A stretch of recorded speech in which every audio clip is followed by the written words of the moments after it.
all right. Thanks everybody for coming along. So this event, the Guild, what it's about, we're about promoting pipelines, helping encourage innovation and advanced pipeline technology. So the awards are important to us because the British pipeline industry, I would argue, has led the world for the last 200 years. We've had the first pressurised water supply, the first commercial use of gas, the first subsea pipelines in the Pluto scheme. All the network modelling and a lot of the rehab techniques are all British. And we could go on and on about the details and things we've done. So the world looks to us to advance this industry. But it's right and proper that we look at all innovations and really good schemes and encourage it and share that knowledge as widely as we can. And that's what we're trying to do with the awards. Obviously with this event, there's no good just the judges seeing what the excellent work is and announcing a winner. Let's share it with everybody is the idea. Obviously we're facing huge challenges going forward just with climate change and with instability. It's only going to accelerate the need to actually move away from fossil fuels and reliance on Russian gas and oil, and so I can imagine we're in for a challenging few decades ahead by the look of things, and we will need to innovate. So you're welcome, and the Guild is certainly going to do what it can to push this agenda forward. Need to put a couple of thank yous in. First, Sean Greenwood, who I was expecting to see today, but Sean does a hell of a lot of work in the background for the Pipeline Industries Guild, and without him organising the awards and putting things together and getting the judging panels together, it wouldn't happen. And also a thank you to Rosen, who sponsored this event, and they're great believers and have grown on the back of innovation themselves, and so a big thanks to Rosen and anyone that's in from there. Just before we move on, next year's the 22 Technical Entry Awards are due in on the 22nd of April. So if you've been working on an excellent project or have some excellent ideas or products or materials, get an entry in. There's absolutely nothing to lose and quite a bit to win potentially. So I shall hand over to Ross Henderson now, and as we'll see from the range is we try to award fantastic projects, tricky projects that have been delivered really well alongside clever little innovations that make a difference and make things safer. And it's important that we celebrate all of these, and that will come across in some of these presentations. So, Ross, I shall hand over to you as the winner of the Land-Based Projects Award. And I'll try and get the technology to work and call your paper up.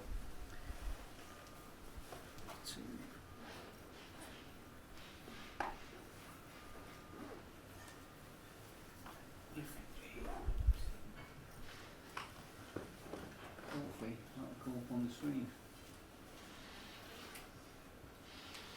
I feel it's saying HDMI, no signal. Let's see if we can play with the wire and see if that works. We're back to flip chart and colour pens again, aren't we? Not quite, but it's going to play up and not have your presentation first. It's got a mind of its own, so you just have to bear that in mind. Hang on.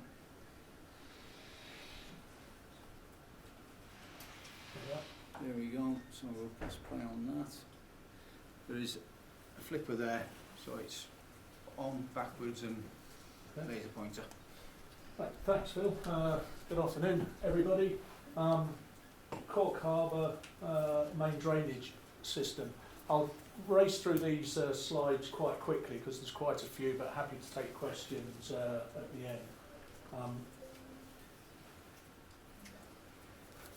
Cork Harbour, the second largest natural harbour in the world.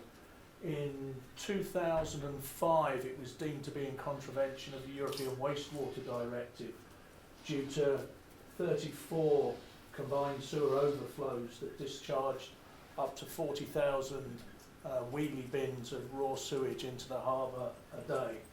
So Irish Water had to come up with a solution. And the solution was a wastewater treatment works built at Shan Valley that would discharge to a long sea outfall. Treatment works capable of handling 12 million litres a day. And then with 30 kilometres of new sewers and 14 pumping stations, they connected the villages of Carrigaline and Ringaskiddy initially, then Monkstown and Passage West, and finally Cove to the new sewer network, so that all the sewage could be treated at Shan Valley. Now, to get the Cove sewerage into the network, they needed to cross the River Lee at Cork Harbour here, and that's where the HDD comes in. Initially, at a tender stage, we were issued with this as a concept design, twin 500mm pipelines from the pumping station in Cove Harbour, Cove Docks, across to an intersection point on the new sewage network in the Coast Road. And to make that intersection, the plan was to drop an 8-metre diameter intersection shaft and have the two directional drills drill into the base of the shaft here at 15 metres below ground level.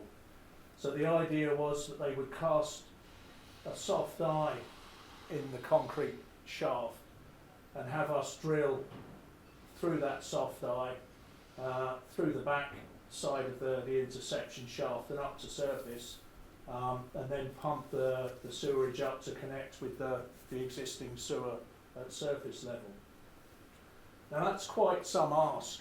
The guidance systems, the best guidance systems available at the time are gyro systems. Their accuracy at the time was 0.02 in inclination, 0.04 of a degree in azimuth. They've since tightened that up, but when we designed this, it was 0.02, which gives you plus or minus half a metre left and right, and plus or minus a third of a metre up and down, which is accurate enough to hit that target. But of course, directional drilling is done in 3 dimensions. We not only have to hit that target, but we have to hit it at the right inclination and the right azimuth to drill through the backside of the casein and up to surface. And although the tools might be accurate enough to tell us where we are, that doesn't necessarily mean we can drill to those accuracies. It's a bit like having a car that'll do 120 miles an hour. Doesn't mean you can drive from the Grosvenor Hotel to the centre of Birmingham in an hour.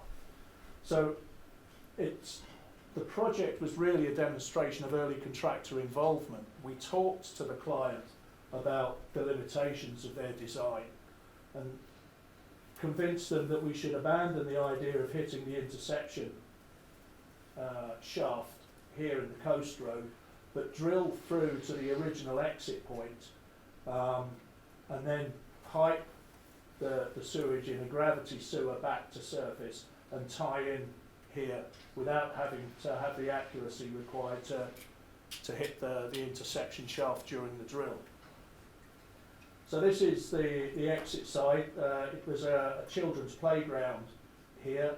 You've got Glen Road and then the Glen Brook, a burn that runs parallel to the road here. Once we got the concept of the targets agreed with Irish Water, we moved on to the geology. Now the River Lee sits in a fault zone, the F5 fault, quite a major fault in Southern Ireland. As most rivers do, they pick the path of least resistance. So we were concerned about encountering broken and fractured material and losing drilling fluid during the drilling. Other issues at Cove Harbour here, made ground and contaminated land, and Withernsea glacial till above the Withernsea bedrock at exit side. So the bore plan was designed to drill 10 metres below rockhead here, well into competent rock. The top 10 metres of rock was very weathered. So we're actually 30 metres below the riverbed here, and 50 metres below ground level coming under the harbour walls to give us plenty of clearance. The original plan had us drilling a very shallow curve, horizontal curve from entry to exit, and we changed that slightly. We wanted to concentrate on our vertical tolerances, so we put all the curve out under the harbour so that we can concentrate on drilling under these anchors for the dock wall and under the quayside at exit side. We also separated the bores, you can see the two bores down at the bottom, separated them vertically as well as horizontally, so that if we had any issues with maintaining direction when we're trying to make the horizontal turn, we weren't at risk of one bumping into another. Settlement calculations done to predict ground movement on the quay walls, crane rails in the harbour, the Monkstown Road, the coast road, private garden that we went under at exit side. And we established a network of vibration and noise sensors so that we could monitor the ground movement and any potential issues. Pipe stress calculations all modelled. You can see predicted 34.5 tonnes pull force on that. So we ran an SDR9 pipe with 79 tonnes pull capacity on it to give us a safety factor of around 2.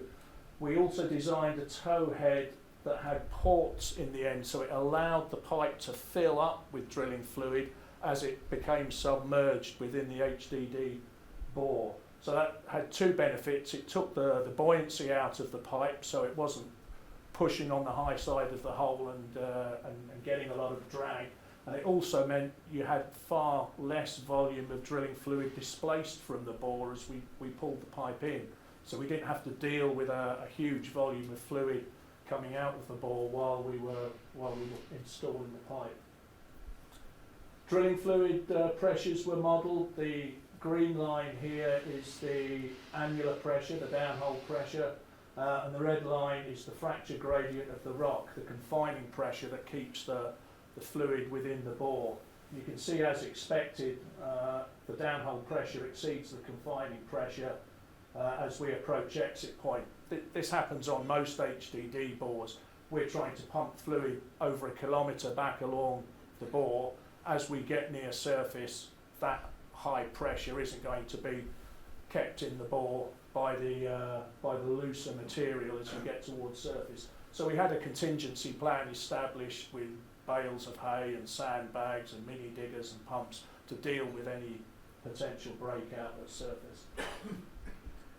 Here's the rig setup. You can see how close we are to the residential properties at the back here.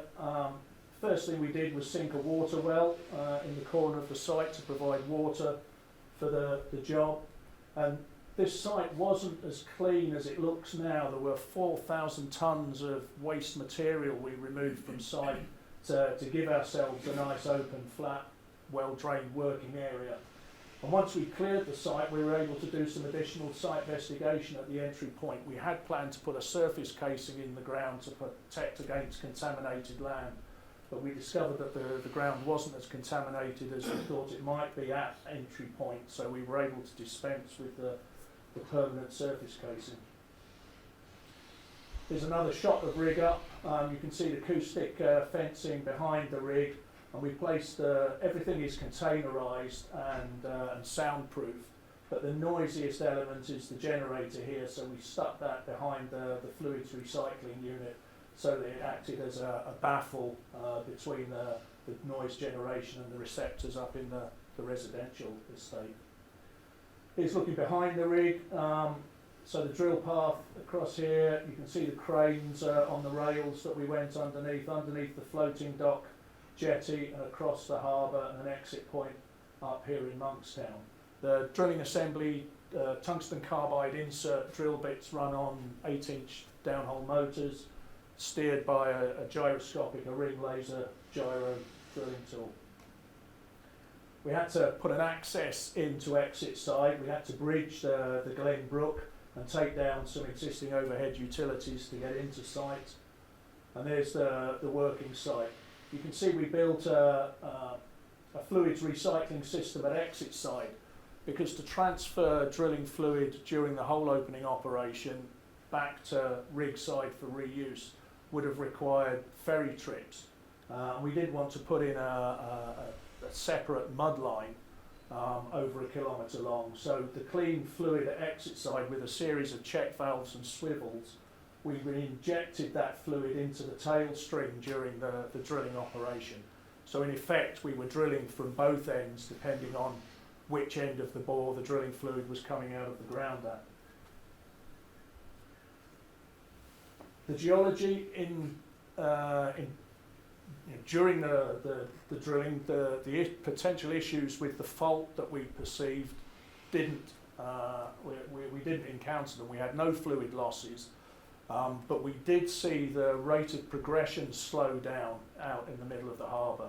So what we think is there'd been some sort of secondary mineralisation, possibly chert, developed in that fault zone, which made it much harder to drill through. You can see here, these are plots of, the red line is the planned progress, green line is the first bore, and blue line is the second bore. And you can see it slows down here about 600 metres out where we come through the fault zone.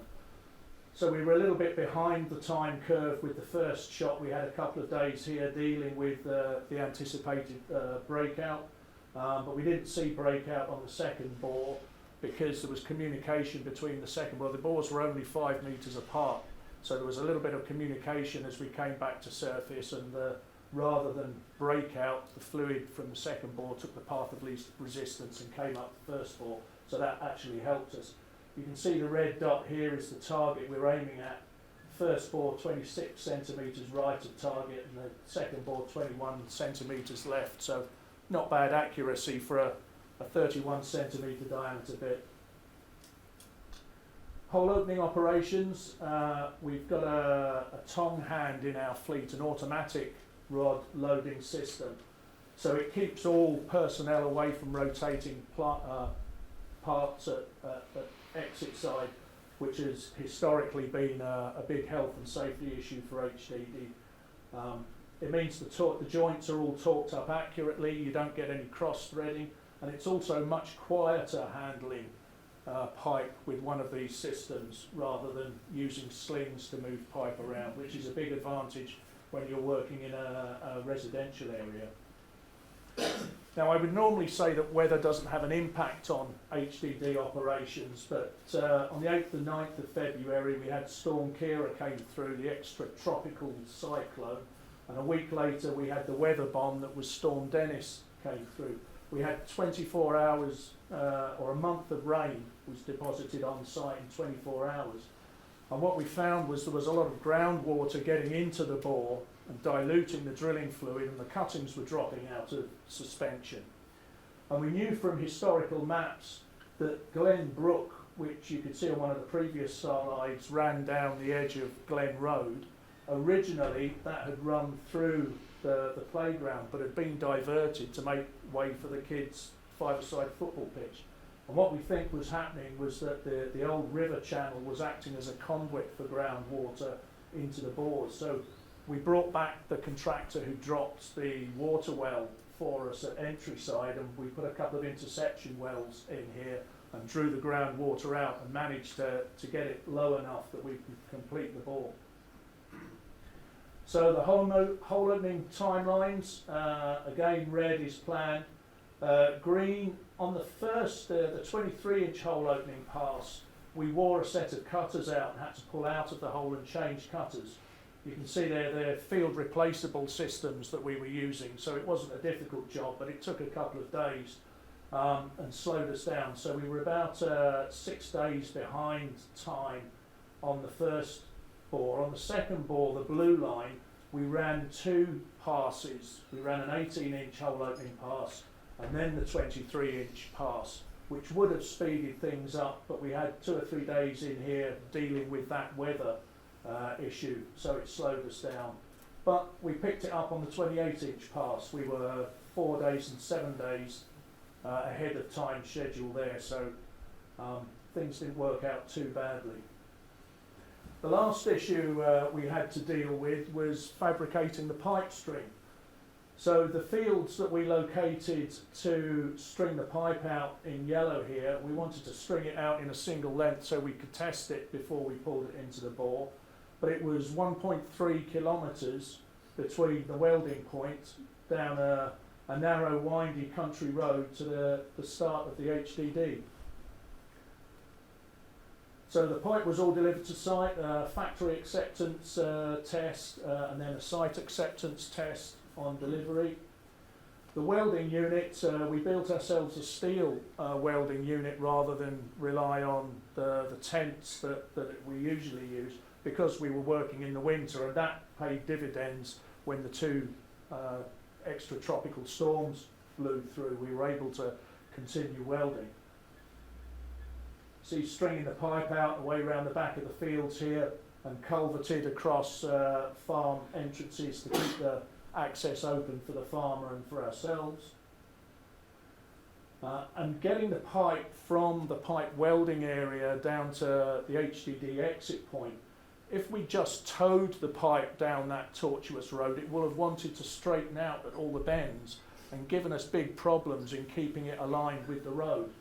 So we set up a pipe pusher in the fields and pushed the pipe out of the fields.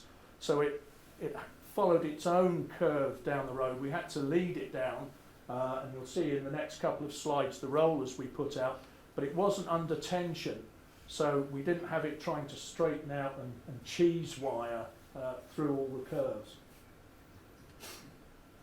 So you can see here the rollers being placed and the pipe being led down the road.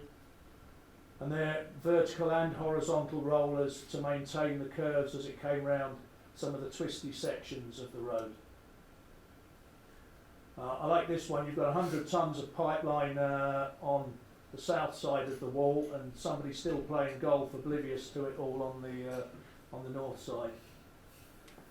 We offered the residents that were impacted by this nights in the hotel for the 24 hours that the road was shut. None of them took us up on that. I think they all wanted to see what was going on. But we built these pipe bridges and we hired golf carts from the golf course so that we could transfer people to and from their houses so that they weren't impacted too seriously. A couple of slides here just showing the pipe being moved down the hill, down the route to exit point, and then 3 cradle rollers to lift the pipe over the hoarding, over the Glen Brook and into site. And pullback, that's the pullback assembly, 25 tonnes, so a little bit less than we'd modelled on the pull calculations. So nice clean hole, nice smooth trajectory in the hole. And COVID, obviously, for the second pipe pull, Ireland went into lockdown. So not only was everybody socially distanced for the second pipe pull, but the schools were closed and everybody was off work. So we had quite an audience out to watch us for the second pipe pull. And community liaison was quite a big aspect of this job, because there was a high impact to the local residents and the local community, especially after all the sewage work and pumping stations that had already gone on as part of the rest of the scheme. But we held our hands up to the inconvenience that was going to be caused. We stressed the benefits of the scheme that it was going to deliver, and we tried to do what we said we were going to do when we said we were going to do it. And we got quite good buy-in from the community. We spent a lot of time in the local schools giving talks at various levels, right through primary school up to secondary school, and during Irish Engineering Week we hosted a lot of site visits, so the community liaison really paid off. So the 2 longest HDDs completed in Ireland, 1,025 and 1,028 metres long, 110,000 man hours on site, 627 individual on site inductions, 1 safety incident, somebody nicked a finger taking a staple out of some paperwork and needed a plaster on it. No environmental issues. Irish Water awarded us the Major Contractors Safety Award for 2021. Project delivered on time, on budget, and 0 environmental incidents. That's my email address. But for the first time in 2 years, come and ask me questions at the bar tonight. I'll be happy to talk to you.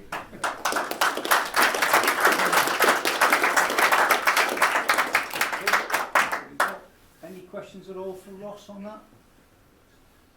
I mean, I have one. Certainly, the early contractor involvement comes through very clearly on that, because you know the whole approach and the amount of planning you've had to put into that. How long were you involved before the scheme actually happened? About 18 months.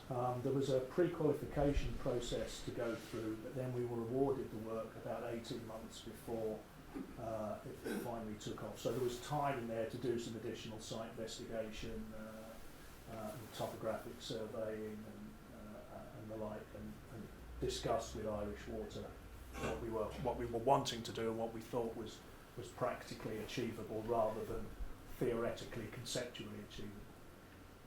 A hell of a lot of planning and devil in the detail as well as the big picture.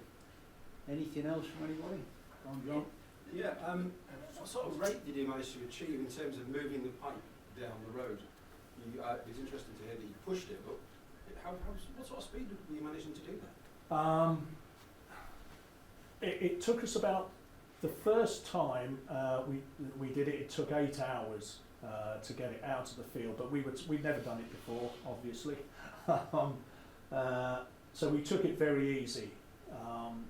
The second time we had it down in about 6 hours because we were a lot more confident. The way we set it up, you can see the rollers there. We had the rollers parked over at the side of the road and the surveyors marked on the ground exactly where each roller would go, because we didn't want to close the road for any longer than was absolutely necessary.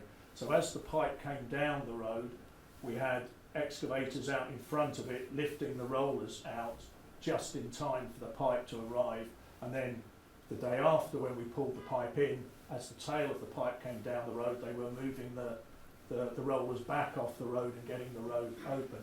So it was about an 8-hour operation the first time and 6 hours the second. Thank you. Yeah, go on, Neil. Do you do any public engagement before on the technical aspects of the operation before you execute it?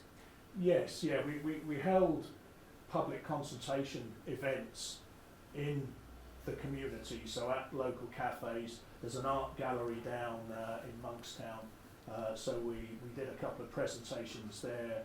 We did a presentation and sandwiches in the golf club. We tried to involve as many different sections of the community as we could to talk about, as I say, what we were intending to do, what the impact would be, but what the benefits would be.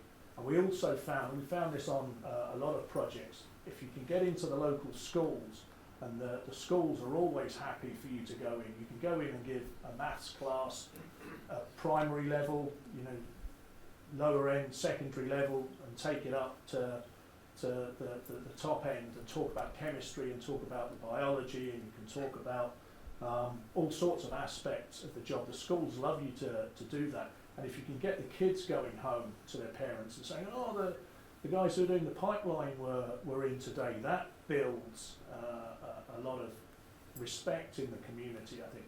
And we walked around the route. We made a point of putting on luminous jackets with O'Connors on the back to walk around the site at busy times, at school times.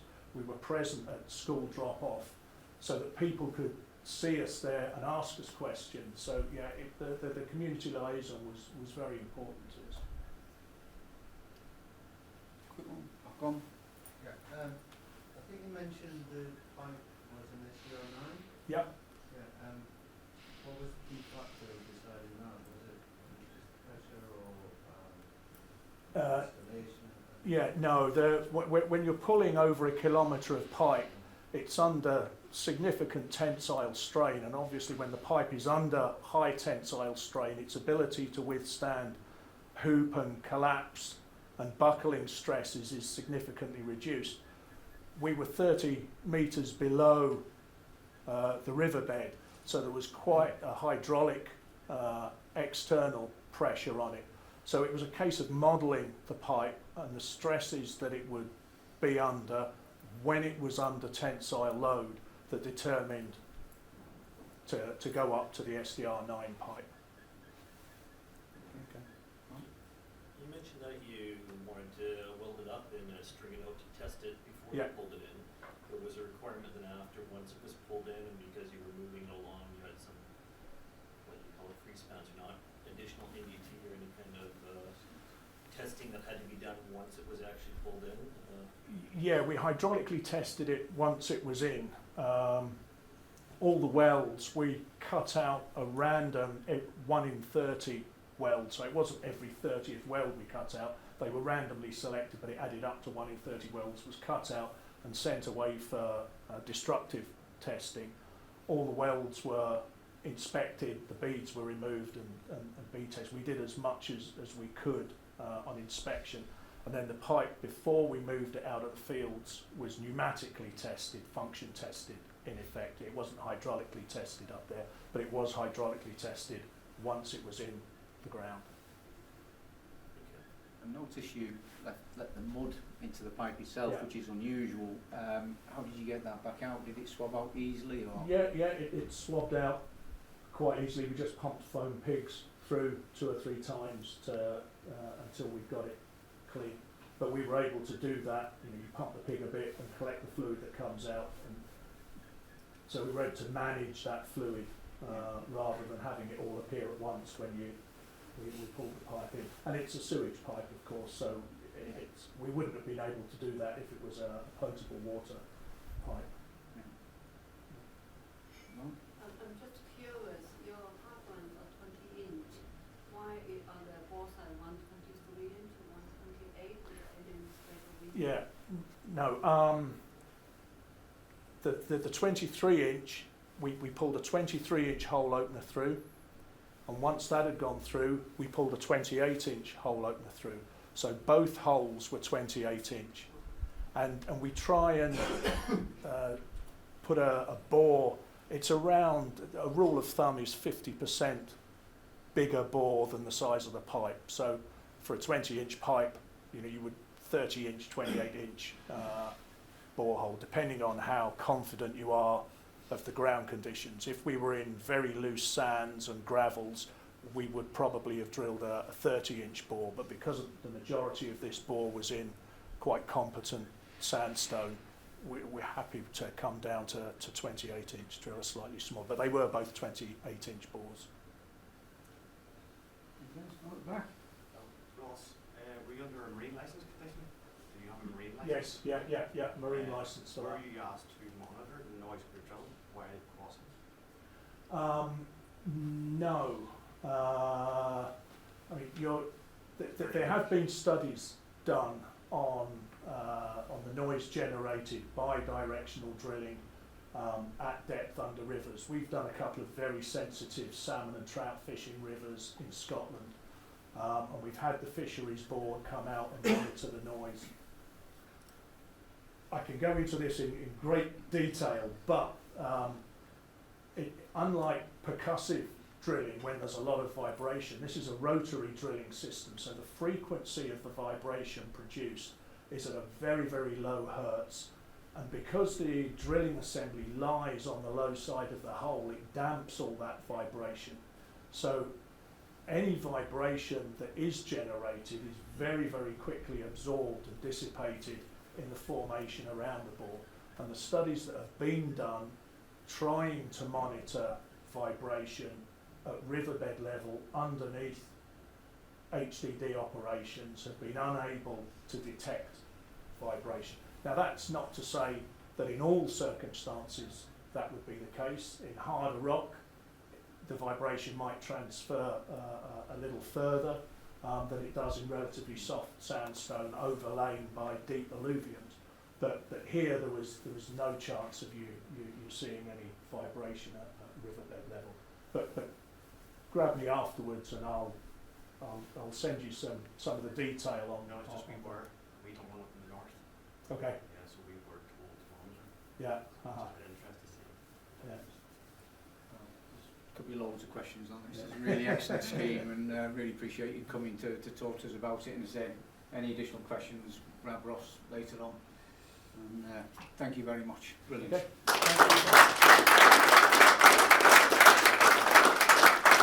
If you would like to come in, there's a few seats around here. Get yourselves in. If I could ask the lads to come up. I'll try and...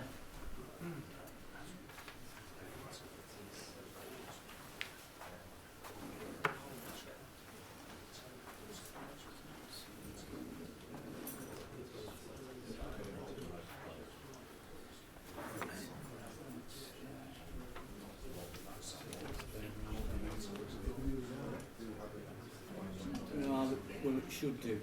We'll find out. Entire presentation. It's just my incompetence. Oh yeah, it will work. So it's put this, put it in every time, and then it comes back.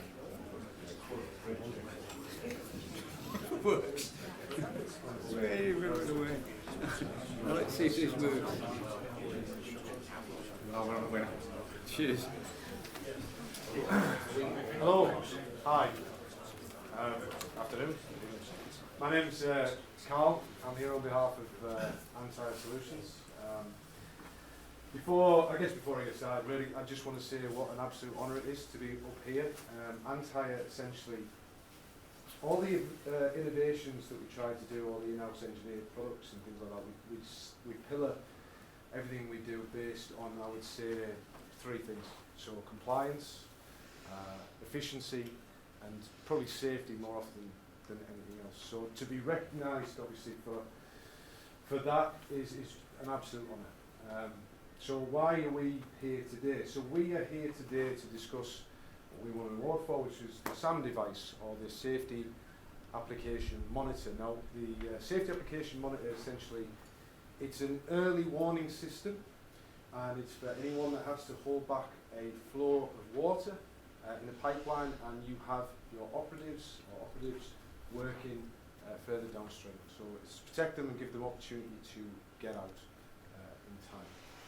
Before I go any further, get into any bit too much detail, what I'd like to do is I'd like to play a video for you. It's a few minutes, but probably do a better job than me explaining what it is. I hope it does enough sound. It does. It does. Well, it'll be limited to that speaker, I'm afraid. Right, everyone. Safe and secure solutions for pipeline flow control.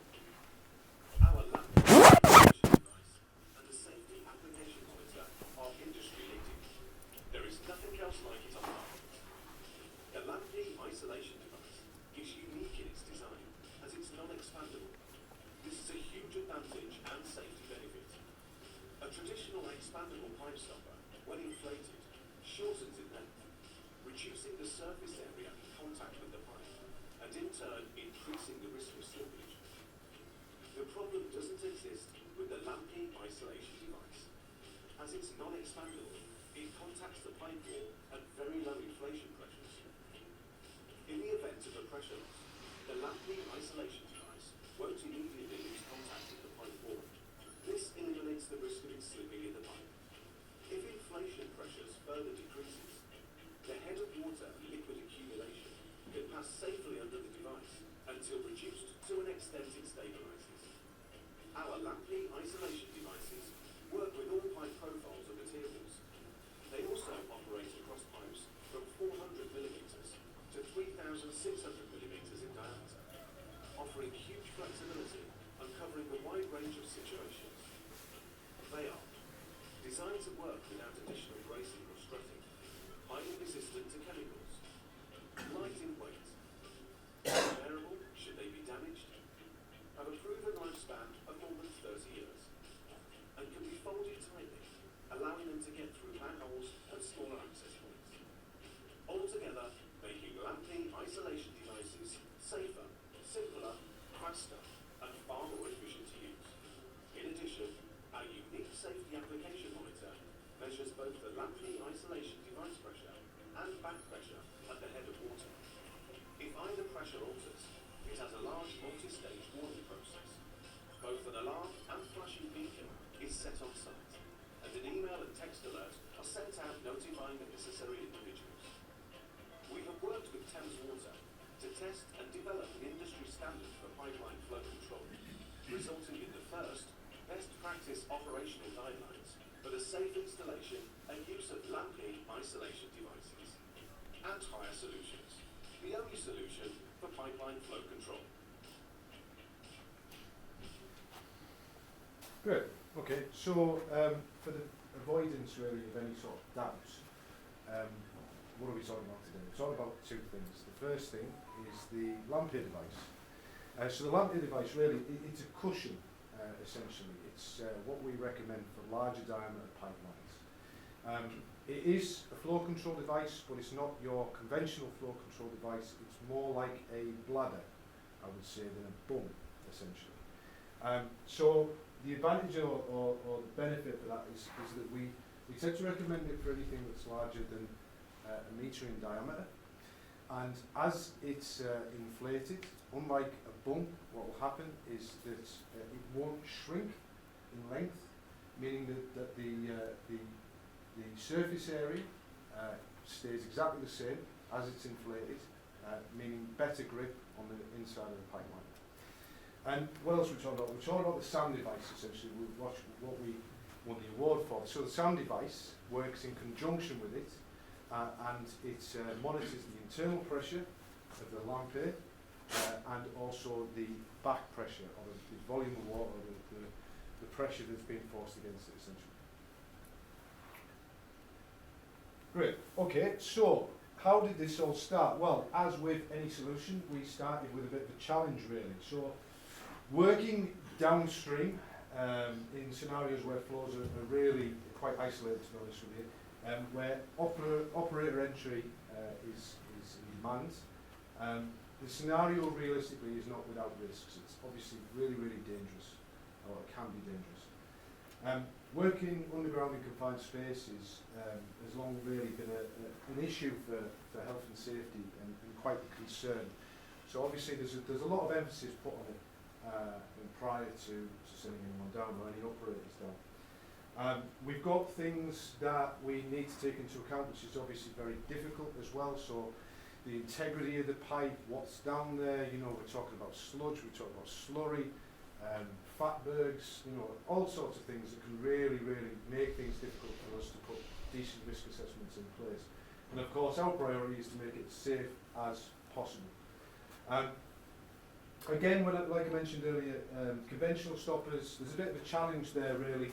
So the larger the pipeline diameter, the more inflation that we're doing on these conventional stoppers, the more that they are seen to be unreliable in instances. We've even seen water companies essentially say that we have to explore all other possibilities before using some of these conventional devices, because they've been proven in the past through numerous incidents to be quite dangerous, especially with the surface area of the pipeline. So, with us, which brings me to the lampe, like I said, it's manufactured in Germany. We are the UK's sole supplier of the lampe device for large diameter pipelines, and for the reasons that I mentioned earlier, obviously we see it as a much more viable and safer solution when working downstream. Again, like I mentioned earlier, there's 2 points of failure. The 2 points of failure are the internal pressure. If there's a sudden release of that, then obviously the water's going to go along with the stopper as a projectile, very dangerous. But there's also the back pressure as well. If it gets too great for the stopper, again, it can push through. One of the features of the lampe as well, which is quite novel or innovative, was the fact that if the back pressure does get too great, what it will do is it will allow water to pass underneath it initially before it starts pushing it along. So, either of these breaches mentioned earlier, huge, massive risk to life, something that we have to avoid. And at this point, Anhire Solutions saw that we were already providing this device to the UK. What would complement that? Obviously an early warning device, so we went about innovating. So, during our final development of the SAM device, obviously bear in mind we'd already been supplying this to a number of people nationally, whilst we were ongoing with the innovation of the SAM device. But as we came to the final stage of the SAM device, an opportunity arose essentially with one of our long-standing customers, so Thames Water. Thames Water always obviously adhering to try and improve processes and policies internally and obviously better any sort of safety aspect that we possibly can. It kind of, like I said, it was a really good opportunity here for us to kind of start rolling out or trialling the Lampier device for them. And what we did, obviously, is we initially approached the manufacturers in Germany and said, can we have all of the data which proves that this device is safer, that it can do this job, and it's a better viable option for our customer Thames Water. The Germans basically turned around and said to us, hang on, it's German made, what evidence do you need? That's pretty much it, that's all rubber stamp gone. And we were like, well, we need data, and they're like, no, it works. That was it. Right, okay, fine. So we took the opportunity, we said, Thames, look, let's do the trials in the UK, let's prove that it works, and we'll do it from that. And it was great. So in conjunction with Thames, M&B and McAllister Group, we went about testing this device. We really, really pushed the limits on it as well, and its capabilities. Everything from like the coefficients, you know, the tension and stuff like that. Shout out as well to Mott, Macdonald, Bentley, because they had a genius maths guy in the ranks basically, and he was literally, he went to town on every coefficient you could think of, way beyond my technical knowledge, to be honest with you. But yeah, it was really good sort of partnership at the time. But of course, we're already testing that device. So we're already testing this device, and we're already thinking, okay, well, isn't this a good time to test what we've innovated to accompany it? So the SAM device, we're at a point, so that's how it works. It was all about establishing safe, temporary work protocols in mainline sewers really for us. And again, it was just making sure that we could honestly get all the data, get all the evidence, do everything together, and then be safe in the knowledge that any future projects we could use it. So the safety application monitor was included in the trials. Oh, by the way, yeah, so we went through all the trials, it was great, and we basically just proved the Germans right. It was German made and it worked. Right, fine. So the application monitor, the safety application monitor, so like I said before, we've got a data logger here, essentially. It comes out with a Lampier device there and lies down the pipeline. The data logger feeds back all the information from internally, from the internal pressure of the Lampier device, and obviously all the backflow as well. The great thing about this is what happens is we'll supply it along with a stopper to the customer. Okay, so then the customer get it, and then the customer sets his own thresholds as well. So he'll say, okay, fine. So this Lampier device can withstand a certain amount of back pressure, but what we want to do is want to make it even safer. So we will set the threshold on the digital logger to say, okay, anything above this back pressure or any sort of loss internally above this point, even if it's a fraction, then what will happen, great thing, is first off, alarms get sent off above ground, in the pipeline as well. You know, massive siren, really hurts the ears. I've been stood a couple of metres away from the thing and it does my nothing. But secondly, as well as this huge alarm, is that everybody on an operational manner will also get text messages, they'll get emails, so no one, you know, no stones are unturned or anything like that, so everyone will know. And then even if there isn't an issue, even if the device doesn't fire out like a bullet, it still puts in a procedure in place to evacuate, for people to get out of the line safely, within time, and to inspect, you know what I mean, to see what the issue might be. So, for the first time, and this is the first time, we can actually warn the staff of any pending dangers when we're talking about this sort of size pipeline and pushing back the flows. Cool thing is as well, all of that data that comes back is fed in real time onto our dashboard. We have a dashboard that was already pre-existing, it was already built. We do a lot in the field of pipeline pressure testing, and we thought, well, okay, you know, we're already doing the data for that comes back. We can analyse the data here. The data is fed into our dashboard called Pipe. It's Pipeline Installation Performance Evaluator. Can't believe I remember that, honestly. So it displays the site, the contact details, the condition of the pipe, the equipment provided, the safety ratios, the expected end force, and a full history of the water level as well. Absolutely all the data you can imagine is pumped back from this thing to us. And, you know, best case scenario, nothing happens, everything stays the same. But it's brilliant from an operational understanding to look back on the data and see if there was anything that might have fluctuated slightly, so that when you do the project again or do a similar project again, you can be aware of it, you know what I mean, in advance. Given the various dangers, given the various ways that obviously in which this device, in conjunction with LandPay, kind of overcomes any sort of challenges, we feel that essentially it's, well, sorry. Yeah, right, so given the various dangers, given the issues that everyone faces and things like that, we also thought we'd take the opportunity and we would build a best practice guide whilst we were doing it. So we were the first and still the only to produce the safe sewer isolation guidelines. You're welcome to have a read. If there anyone to do it tonight by the pub, by the bar. And yeah, that's pretty much it. We're absolutely really proud of the innovations we've done. And Hire Solutions is fantastic about doing these sorts of things, but we're not so good at shouting about them. Especially when you've got someone like me talking, to be honest with you. So yeah, we're really, really proud of it.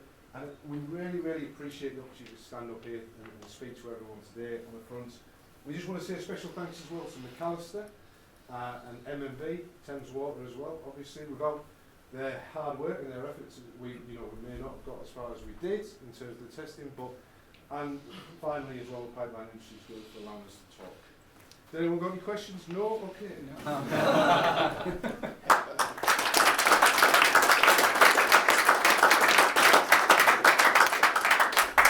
Questions? Well, I'm not buying you a drink. You're talking about the fatalities and stuff like that, Yes. or the dangers. So I'm more on the oil and gas side. So I was wondering from the sewage side, how many fatalities or injuries do you actually get here worldwide? Do you have any stats on that? I couldn't tell you. I'll be perfectly honest with you. I mean, yeah, like oil and gas. We're probably talking about larger pressures, but you know, even. I guess when you're talking about a metre in diameter, you know what I mean, the amount of back pressure that comes from the flow of water, these stoppers at that size, they're like bullets in a gun, you know what I mean? And if you are working downstream and you don't see it coming, that's it. I think there have obviously been scenarios in the past. I think we've all probably read at some point or another about injury. You know, there's probably certain ones in your mind right now. I don't really want to bring them up. Who's involved and things like that, you know. But yeah, certainly it's quite. I think sometimes it can be quite flippant, or people can be quite flippant about the amount of danger that's involved with these. You know, just thinking, we're just holding back a bit of water, you know, like a plug in a bathtub or something like that. Realistically, it's really dangerous. You know. So in answer to your question, I don't know, but I'd like to think zero if we do more like this moving forward. Alright, and second question quickly, what's the distance that it can monitor? So it looks like you've got some kind of detection limits for your SAM or whatever for how far away can it transmit the signal to where the workers are? Is there distance? No, it actually can go quite far, to be fair. I don't have the stats. I'll find out for you if you want. I can give you the rough, but the data logger itself actually works. What we've done, the way that we've done it, is that it's got SIM card in there, but it's multi-use, so you can ping onto any network or any sort of, whether it's Orange or E or anything like that, to be fair. And we do actually check before hiring out the equipment what the network coverage is like, and we get it on site. And as part of the best practice guide as well, it does include safety feature or advice about making sure you're checking before you send people down the line. But touch wood, unless you're off the tiny little island, you know, far off the coast of Scotland, you're looking okay. Anyone else? Yes. Sorry, you. No, it's all right, yeah. Go on, yeah, please do. So you're saying you can get 4G comms down the sewage pipeline? Yes, I believe so. I'm going to say yes, I believe so, but you know, I would honestly like to do a formal statement professionally from one of my technical experts, if you like. If I can take details, and we'll send you all the information we've got. How's that? Yeah, fine. Yeah. No, I'm just sorry. I'm like I say, I know ish. I've been told ish, but there's smarter guys than me back in the office, so I'll probably give you a more accurate answer. It's all right. And yeah, sorry. Yeah, I was just wondering from a clean water application, how are we with regard to Reg 31 compliance? So with regard to contact, you know, if you're going to line stop some water, you've either got to flush afterwards, haven't you? Could you use it in a live scenario? Or would you have to flush that water afterwards? You know, because that water would have been in contact with the end of it, wouldn't it?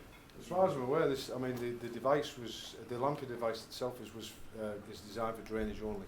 Right. I don't think it's ever been used in a clean water line. That's not to say it doesn't have application there, I just don't think that it has. Okay. To be fair, this kind of is the start of quite a few things, because the SAM device was designed for the Lampier, but then we started thinking, well, it's done so well and it's doing so well, and it's proven to be so popular that why aren't we looking at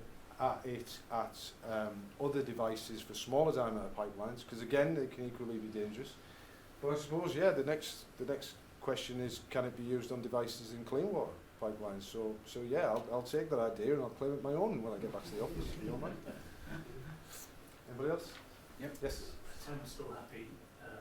Do they still require double isolation, or they have to go with It depends on the scenario, but they do use double isolation more often than not, because it is a safer option, if I'm perfectly honest with you. We had the McAllister group only a few days ago that were talking about that at our offices, because obviously we're still heavily involved with them and M&B. But yeah, I think Thames, wherever possible, they will do double isolation. Like I said, they're laser focused on the risk assessments and making sure it's the safest scenario. So would they be happy to? Yes, well, actually, the Lampier device is quite innovative in that it does really well as a double isolation. We'll always recommend using the two, as long as you follow guidelines in terms of inflating one behind the other. But yeah, it's ideal for double isolation. Anybody else? Quick one from me. I mean, can you monitor air as well as water pressure? Yeah, so it measures, if I didn't make it clear, sorry, so what it does is, oh, do you mean back air in the back? As in if you've got air pressure behind, yes. I don't think it's capable of doing that, no, because to the rear of the back pressure behind the Lampier, what we've got is this submersed device that's attached to the Lampier, it drops to the bottom, it's weighted and it's anchored, so you can get the full back pressure essentially behind it. In terms of air, I don't think it's designed for that, if I'm very honest with you. And I don't think, I mean, air's a lot more dangerous, obviously. And I think realistically with the Lampier device, I think we're talking about, for those, maximum capacity is about 5 metres head of water. Yeah. So I think, if there's quite a bit of air behind it, then we don't really want to be using a Lampier to be honest with you. So, yeah. Fair enough. No worries. Anything else?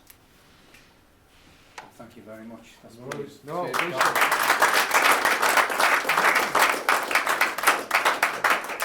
We've got one more, United Utilities, and the winner of the Utilities Project Award, and then we'll have a break, and there'll be coffees and things. So, yeah, invite United Utilities up, and I'll try and get this going.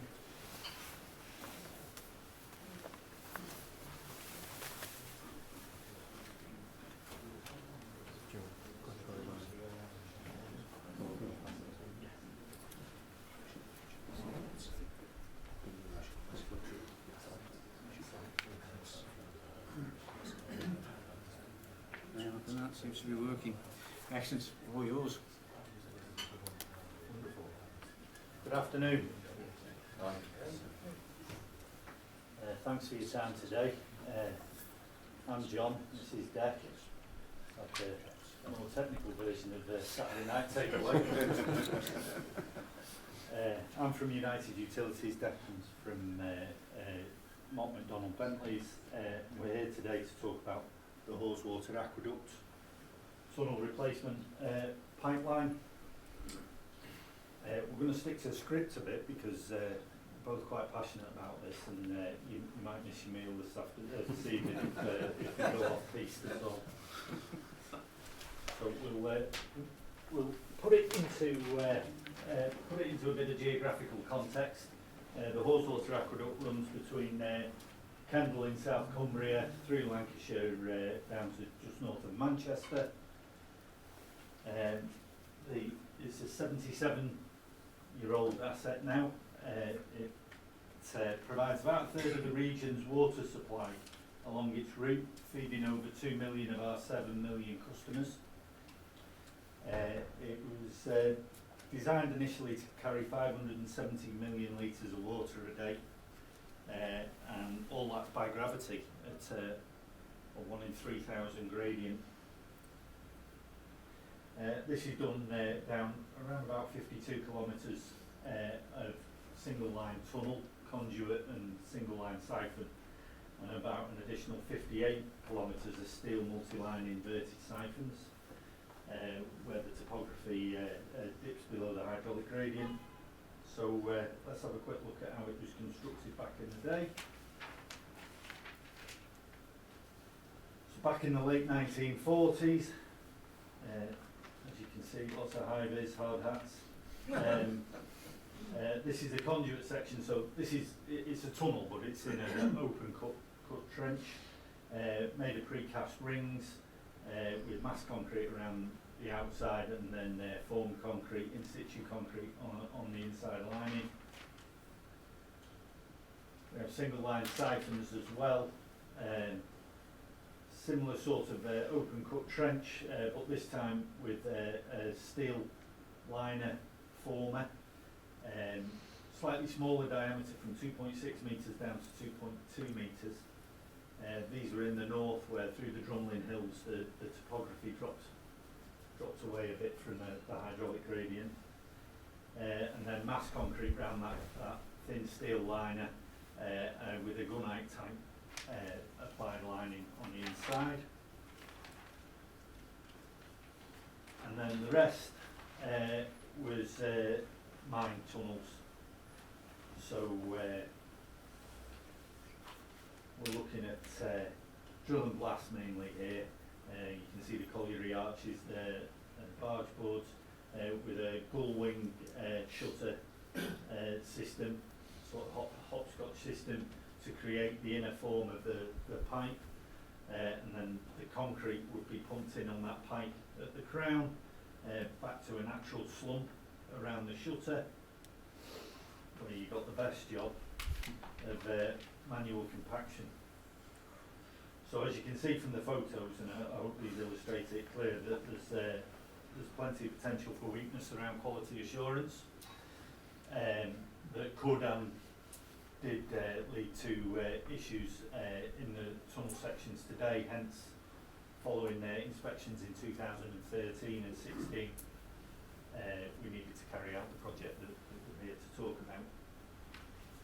So let's zoom right in now on the problem child. If we look at the top illustration, we reference our tunnels 1 to 6 in line with the flow of the water.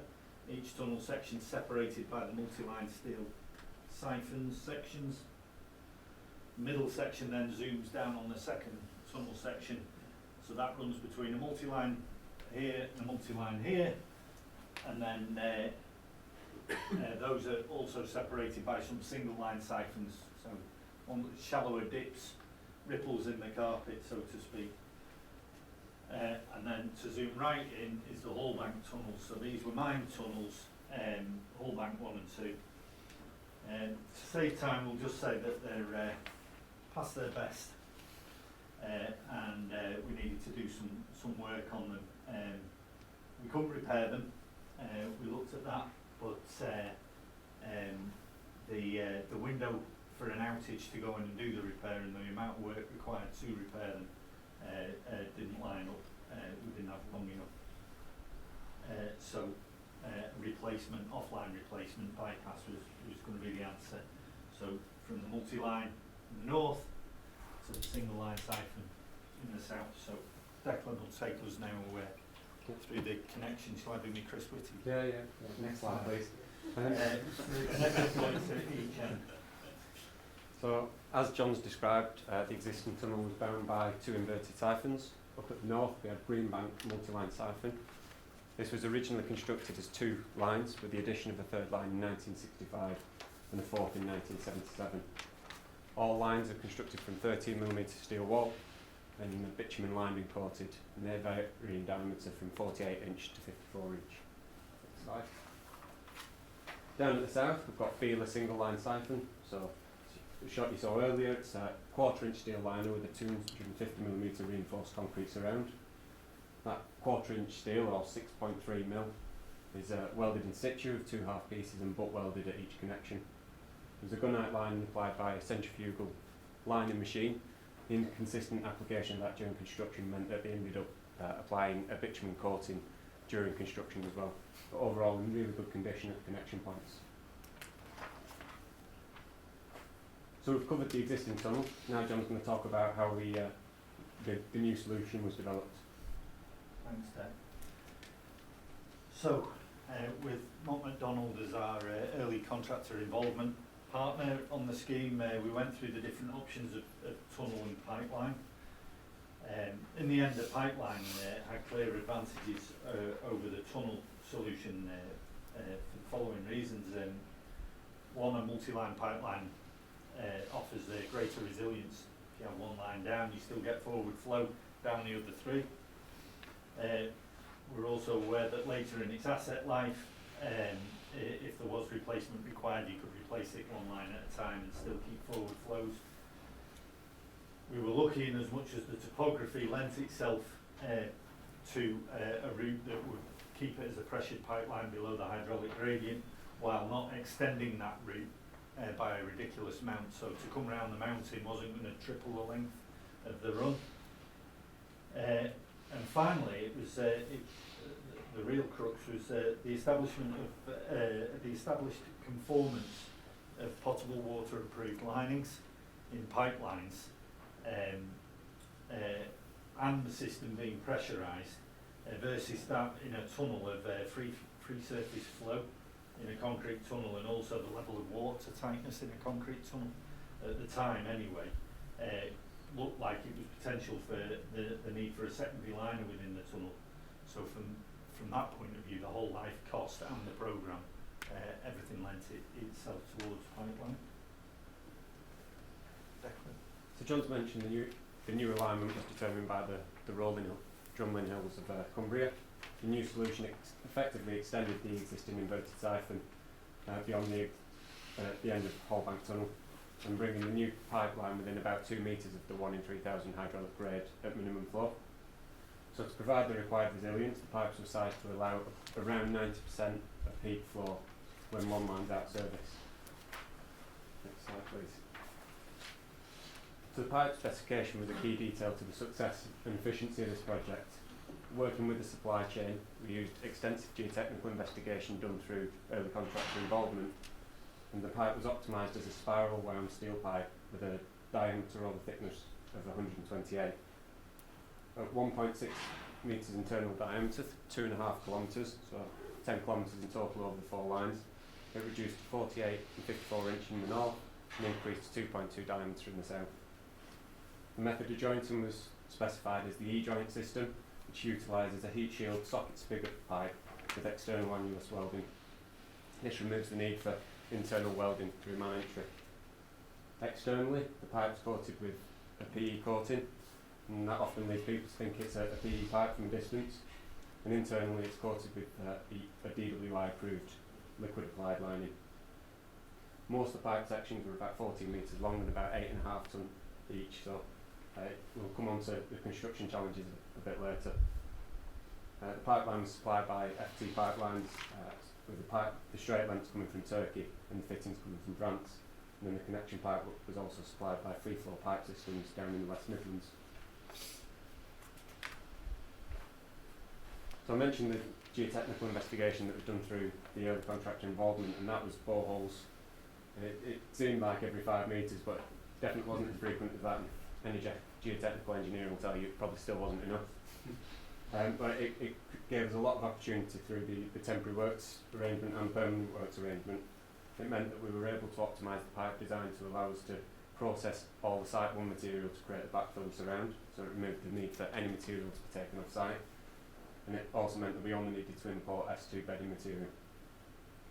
And through some digital slope stability assessments, it also meant that we were able to reduce the excavated material by about 20% off the initial forecast.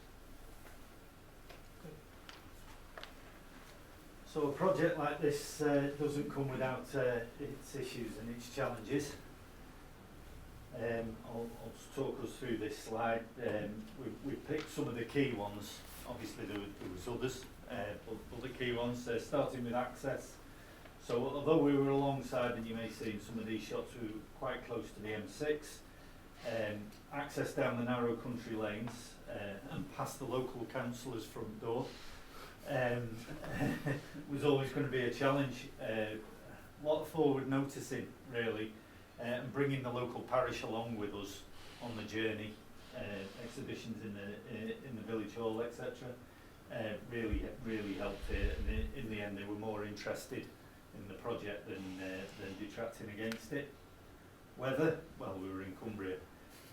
3 storm events to 1 in 10 year rainfall. We had snow in March.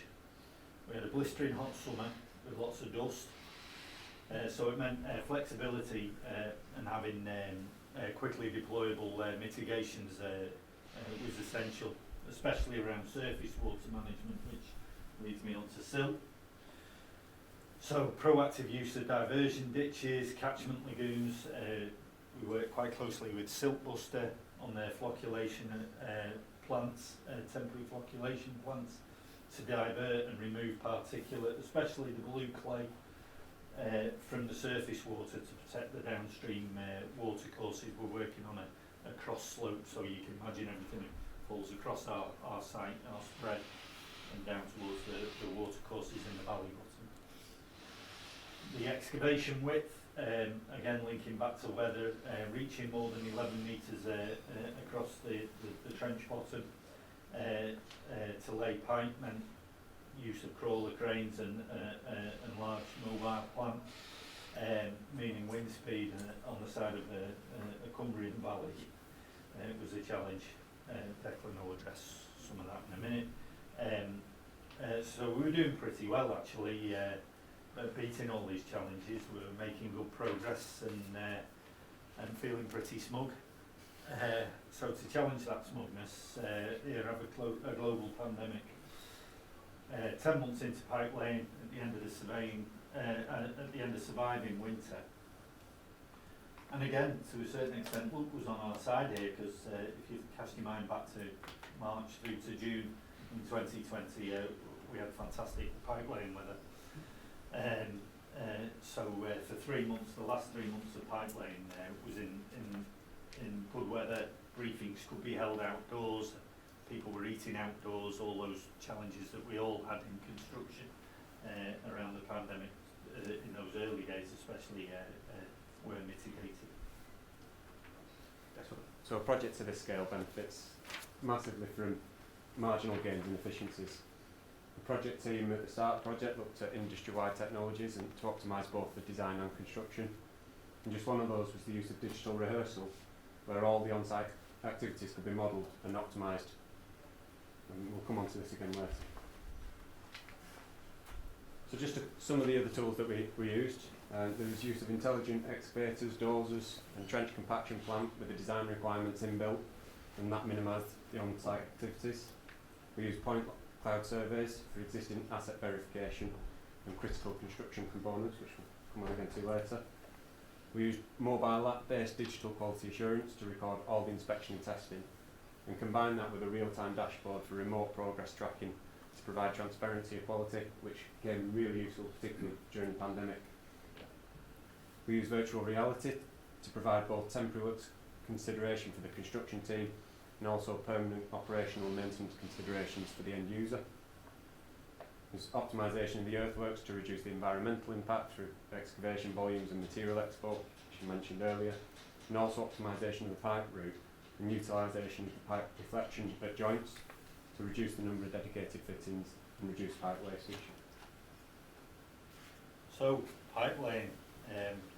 We started on site in January 2019 in the snow, building offices and compounds, establishing laydown areas, ball roads, getting the initial pipe trenches dug, and finally laid our first pipe in April 2019.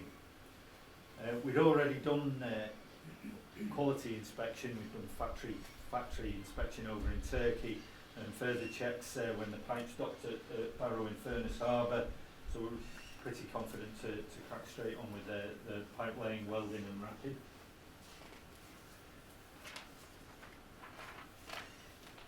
So previous picture was pipe 1, 865 cut and paste, step and repeat later, and the 10 kilometres over a 2.5 kilometre spread we're in. This picture shows a pipe compound, you can see the M6 in the background. That's got about 300 of the pipes in at a time, and what this did is it acted as a buffer between sort of Turkey, the harbour, and the spread. So rather than using a just-in-time direct haulage to the spread, this meant that we had a constant supply of pipes, and as this ran down, then we bring haulage in again on a short-term basis to top it back up, especially given the access we have. Quick review of programme then shows that the pipe laying took just 12.5 months. Couple of months of commissioning then of the pipes, including pressure testing and superchlorinating. We did all that in one hit, which was a challenge to the norms within United Utilities. It all passed first time. That was probably through to the collaborative work around this assure. We called it assure as we go. So it rather than getting the pipe hauled in and then going back and cleaning and going back and doing your quality assurance, it was each pipe got tested and checked as we went. And then finally in August we went in front of our board to ask for no-go, ready for the connection construction that was planned for the November. So the final stage of the project to tie into the existing aqueduct during a critical shutdown window, late October into early November. The method of connection required a thorough understanding of the existing aqueduct construction and its condition. So at the north, we've got 4 lines into 4 lines. We've got the new 1.6 metre diameter mains reducing into 48 and 54 inch. We needed to understand the condition and the arrangement of the existing pipes, which were constructed intermittently over about 20 years, and also provide the assurance through a range of different connection strategies should anything not be as we found it. Next slide. So at the south, the new 1.6 diameter transitioned through a manifold to a common line at 2.2 diameter. Understanding the condition of the existing pipe here was harder to ascertain, and whilst the construction records were good, the connection design needed to offer maximum flexibility for any unknowns. And the final connection design utilised both flanged and welded connections. So knowing what you're about to connect into is key, really. As the existing infrastructure was buried, we didn't. So we took a phased approach. There was a lot of stakeholder management and confidence building within our organisation. You can imagine the conversation, hello, yes, I'd like to cut the section of your biggest potable water main out in the middle of a muddy field, and first I'd like to completely expose it while it's live and look at it all 360 degrees around.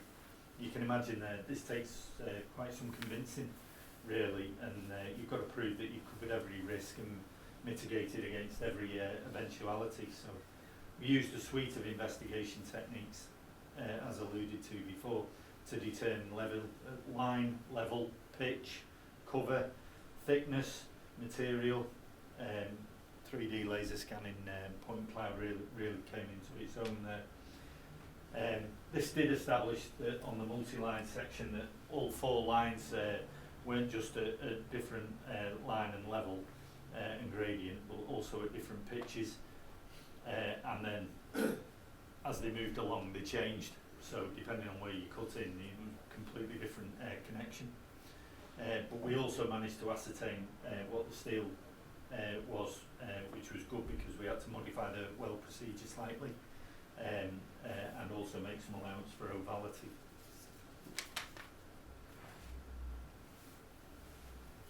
So I mentioned earlier about digital rehearsal, and John's already mentioned about stakeholder management. So trying to provide the maximum assurance that the connection process and ultimately reduce outage risk was really important here. And the project used digital rehearsal to scrutinise every step of the process. So we took a 5-stage approach to that. Initially we just used high-level design arrangement with a sequence of assembly assigned to some basic 3D blocks. So that was a guy just moving them around. The next phase we started to understand the methodology, and that defined some of the temporary works designs, and that became a bit of an iterative process to optimise the temporary works design and the permanent works design. We started to adjust the position of the pipes in the 3rd review, and that allowed us to move some of the joints, which optimised the programme, allowed us to look at the weight of fittings and move them around. And it also offered the maximum permanent and temporary works design optimisation there. At the 4th stage, we started to allocate time to each object, and that allows further optimisation of the sequence and analysis of small duration changes, and that made a huge impact on the programme. And then finally, optimising the model to provide a coherent demonstration to all our stakeholders, and this increased engagement of everyone that was involved, from the supply chain down to the last man that was fixing the bolt. The final model was used during the site inductions for the outage and throughout the connections to monitor progress. So in the northwest of England, we provide about 1,800 million litres of water a day. And for the outage, we take about 520 million of those out of the equation. So that takes some network rearranging to backfeed that, as you can imagine. It also takes a task team over a year as well to monitor and do the checks and balances, as well as the actual physical rearrangement. So leading up to November, we have about a 2-week lead-in time where we start ramping the flow down in the Haweswater Aqueduct, and we start rearranging how we backfeed the system, ramping everything else up. We had a planned handover of 4 weeks. It was always going to be a 4-week outage, but through the digital rehearsal that Declan's just talked to you, we reduced that to 2 weeks, and that 2 weeks actually was the worst case scenario, and we had best, worst, and most likely, the most likely being 10 days. Excuse me, whereabouts on the map are you? These tunnels? The I have to be vague for certain reasons. So that's handed over to us for us to knock holes in it, and then when it's completed, it takes the company about 2 weeks to flush and recharge, and that's just the beginning of a process of putting everything back to business as usual. So there's no second bite at the cherry. With this, it puts our integrated network at huge risk for over 2 months, huge risk to our customers. So as you can imagine, everybody wants to know, and at the end of August we all go and stand in front of the board with our own little work package, and we have to prove that we're absolutely ready, which we were. Decision to proceed was granted. We completed the excavation around the existing pipes, mobilised the workforces, including reserves. We had a reserve shift on standby because of the pandemic, should anything cruelly strike any of the teams. Then we isolated the aqueduct, drained it down to its hydraulic gradient, and then through a lockout, tag-out, transferred the working area to Mott, Macdonald, Bentley's to do their worst or best. So day one, once we cut in, it's all or nothing at this point. So we get the keys on the 7 p.m. on a Sunday evening, and the first job's to empty the inverted siphons and mobilise the cutting equipment. At the north we used keel cutters on the multilines, and at the south we used wire saws to cut through both concrete and steel. So removal of the existing pipes. Once they were removed, lifted out with a crane, excavation and formation began. Simultaneously, engineers completed the final surveying checks to confirm the connection locations, and pipe bedding was laid. The new pipework was assembled. Once the alignment was confirmed, a team of welders descended, and the upfront investigations and flexibility in the design made the new connections almost feel seamless. And just like that, 12 months planning paid off. The weld inspections were completed, the final bolts were torqued up, and the external coatings were applied. Backfill commenced. Time to hand the keys back to John. So, that was a classic case actually, of if you say it quickly enough it sounds simple, doesn't it? You can call it 8 days, well you can put it 7 days, 22 hours and 46 minutes, and it was a hard, long and very rewarding 7 days, 22 hours and 46 minutes. We beat the clock, so we reduced the risk to the company and to to United Utilities customers by a period of 6 days, 1 hour and 14 minutes. We had no accidents or incidents, which is always the most important thing, although the weather tried to beat us several times during that period. And our lasting memory is one of one great team. So I'm the client, Declan's the contractor, but we were one great team, and we delivered what we think is a great piece of pipe work.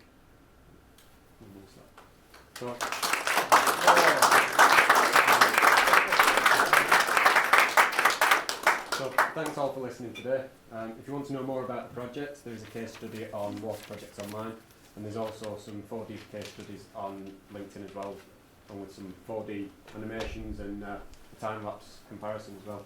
But for now, John and I welcome any questions. Right, check here. I'm sorry to ask this question. No. Three questions. What's the operating pressure? What's the maximum operating pressure on that section? So minimum is 0 because it's a gravitational system, so it goes from free surface flow. Yeah.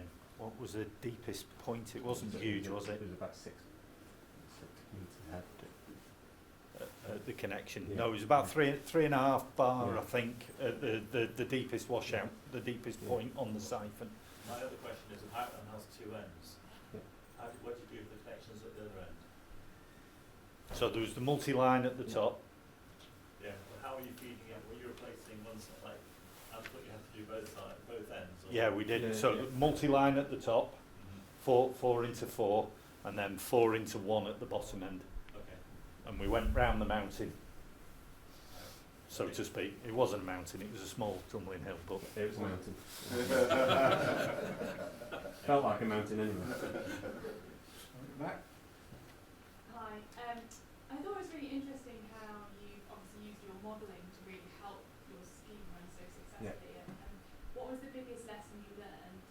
And then the second part of that question, weather seems to be an increasingly challenging topic on these presentations.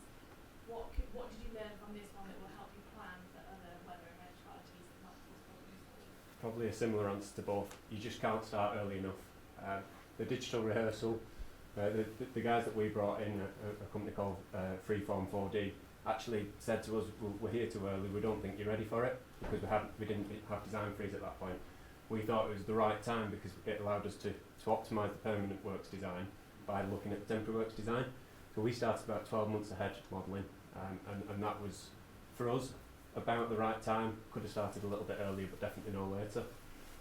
With the weather scenario, I suppose what you can't do, you can forecast the weather as much as you want. You can say it's going to be a 1 in 5 year storm or a 1 in 30 year storm. Whatever's coming at you, you've got no control over, so you've got to have as much upfront pre-construction drainage as you need, you feel like you need, but also have some contingency in there. So the work we did with Silkbuster to look at their their dosing systems, the flocculant system was really paid off for us. I would say I'd add to that using a smart system, we mentioned siltbusters, flocculation, but there are other systems, using that to help. Years ago we just built bigger and bigger lagoons to attenuate that flow. It's not really an option now, because you can have heavy rainflow and it can be sustained over a period of time as well. So if you can use anything that adds a bit of smartness into that system to reduce that footprint, go for it and have them on speed down. Questions from Neil? Yeah, this is a multi-generational project. 65 years ago or so it went in. How much do you, in terms of the information that was retained from the original project, how much of that did you use, and how much does that inform you about the information that you're retaining from this project for the next 65 years' time? So there's some excellent information out there on this asset. Maybe I'll rephrase that. There's some beautiful information available for that. Whether it tells you the whole truth or not, I have a feeling there's a few construction drawings that were then marked up as as-built drawings rather than a reflection of what was built. Multiline Siphon's been a good example of that. But yeah, there is good records, and that's very much from a whole life asset point of view influenced the level of information gathering. So as part of the quality assurance stuff, we know which welder welded each joint, where it was, who approved that weld, who wrapped it, who approved the wrapping, who approved the internal coating, any internal coating repairs, everything is, and it's geolocated, so I won't be there. But in 65 years' time, if there's a pinhole prick or a hole appears in it somewhere, or some kind of failure mechanism, hopefully, depending on, I mean, who knows what technology will look like there, but that information's there to say, well, actually, and that there's a potential for that same fault to be here, here, here, and here along it. Gentleman at the back. Hi there, yeah.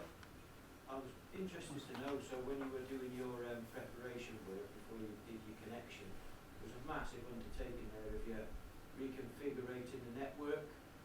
I'm just interested in if you would share some of the challenges and how you manage the customers as regards to them getting different water, or maybe not the same water that they were used to, those sorts of things. Were they all covered in your community events? Yeah, no, in short. Yeah, there was we've only ever taken the Haweswater Aqueduct out of service 3 times, 2013, 2016 and then 2020. Before we did it for the first time in 2013, we did a massive piece of work. One, to prove that we could stand the system up, because it's a huge amount, it's never been done before, and actually that involved building some massive pieces of infrastructure that weren't there before, just as preparation for that. We've done disaster scenario planning, you can imagine, we've gone into it in an nth degree. We don't actually tell anybody that we're taking it out of service. There's 2 reasons. There's a security reason for that, but there's also a perceived change. So if you tell somebody something's going to be different, they'll automatically think that it is different when it's not necessarily. The way our integrated system works is it's a blend of the water, various different waters anyway, especially down towards the Manchester end. So when we take it out, the chemistry of it isn't particularly different when it gets to the customer. So in short, we don't tell them. We tell them after. when we say what a great job it was, but we don't tell them at the time. In 13 and 16 you mentioned that you took it out, that was for inspection. What type of inspection did you do to determine that? There's a whole other presentation on that. Yeah, you do want to get there this evening, don't you? So in 13, we'd never been in. I've got John in the audience here who's very much a part of that.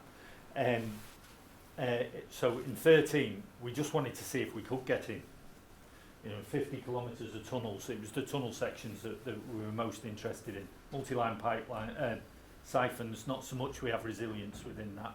The chances of losing all 4 lines at the same time isn't a problem. But single line tunnel, it's links in a chain, isn't it? So, typical tunnelling standards: inspect, investigate, repair.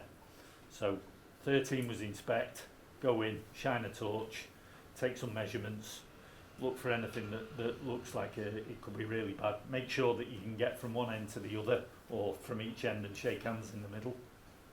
All visual. Mainly visual, yeah. There was some surveying, but it was only line and level. 16 was a bit more, so we did line and level again, and we did a visual condition survey to compare with 13. But we also did GPR, 3 different frequencies to check wall thickness and what was going on behind the concrete. You've seen the picture of the chap compacting the manual concrete. Well, it can look beautiful on the inside when you stood in it, and it can be like Swiss cheese on the back of that concrete. So we did GPR. We did a sort of LiDAR-y, sort of very rudimentary spiral point cloud survey for line and level and shape. And we did a lot of core sampling as well. So we took hundreds of 65 mil cores of the concrete condition as well. And that's partly what informed on that particular Hallbank section. That I won't go into the details because I don't want to cause any worry in the northwest. But that's what informed our decision that actually that section was at an intolerable risk for our company, and we'd have some early intervention on that. Probably worth saying, John, that the first shutdown in 2013 was the first shutdown since it was commissioned in 1954. Yeah. So it was a huge learning curve from a blank piece of paper and how to do it. A significant challenge. Yeah. Okay. Anyone else? I mean, went out to the site and I did feel for you when it came to those connections. The risks were massive. So well done for pulling it off, and all the planning paid off in the end. Again, if anybody wants to ask any more questions, we're here this evening, so please come up and ask us. Right, thank you very much.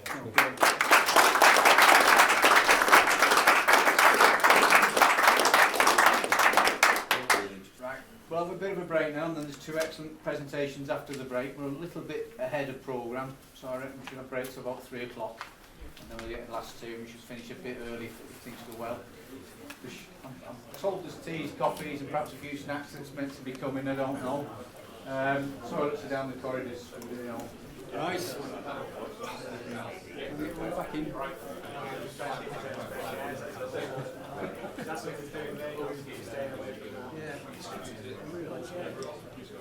Sorry to cut short the tea breaks, it's just... we haven't seen anybody for 2 years. Oh, yes. Nice to talk, but we've got to finish on time so we get a chance to get all rolled up ready for tonight. So, right. Well, from some of our early presentations, it's pretty clear pipelines are complex things with all kinds of complex third-party and geological and other sort of challenges. So, we innovate in construction, we deliver on things, we come up with new widgets, and we also, on the design side and planning side, we try to innovate as an industry. And I'll hand over to Continuum and Mott and to talk through. Yeah.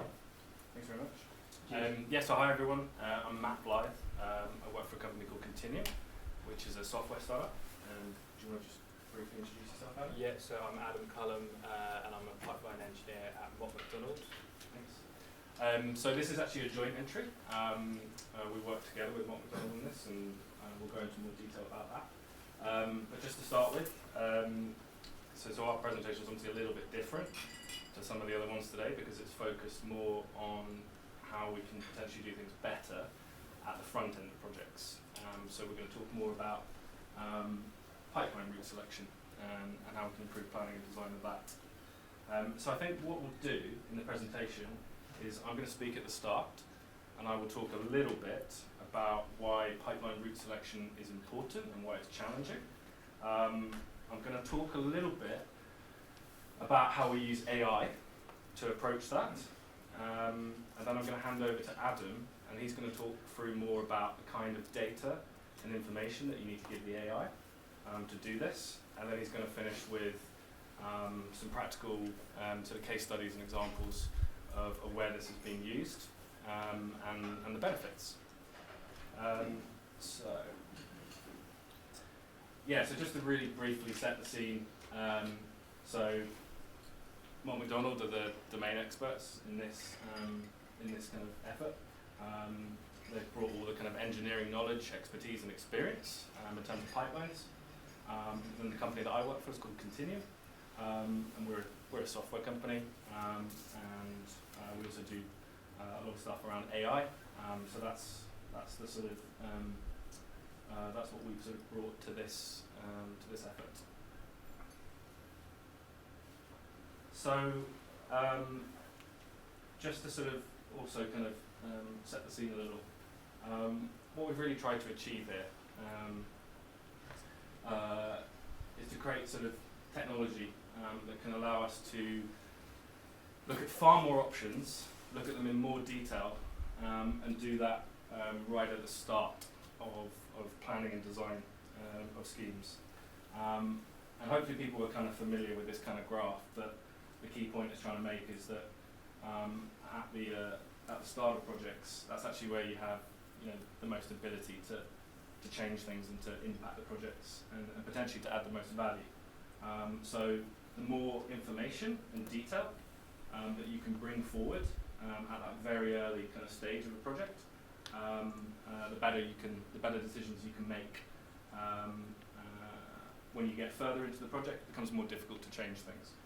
So really what we try to do with the technology we've developed is bring more detail and information forward so we can make better decisions. And I think the key to that really is just to be able to crunch a lot of data, a lot of calculations, and sort through that very quickly to figure out what the best thing is to do. So the specific problem that we've looked at is pipeline route selection. So probably don't need to tell everyone here, but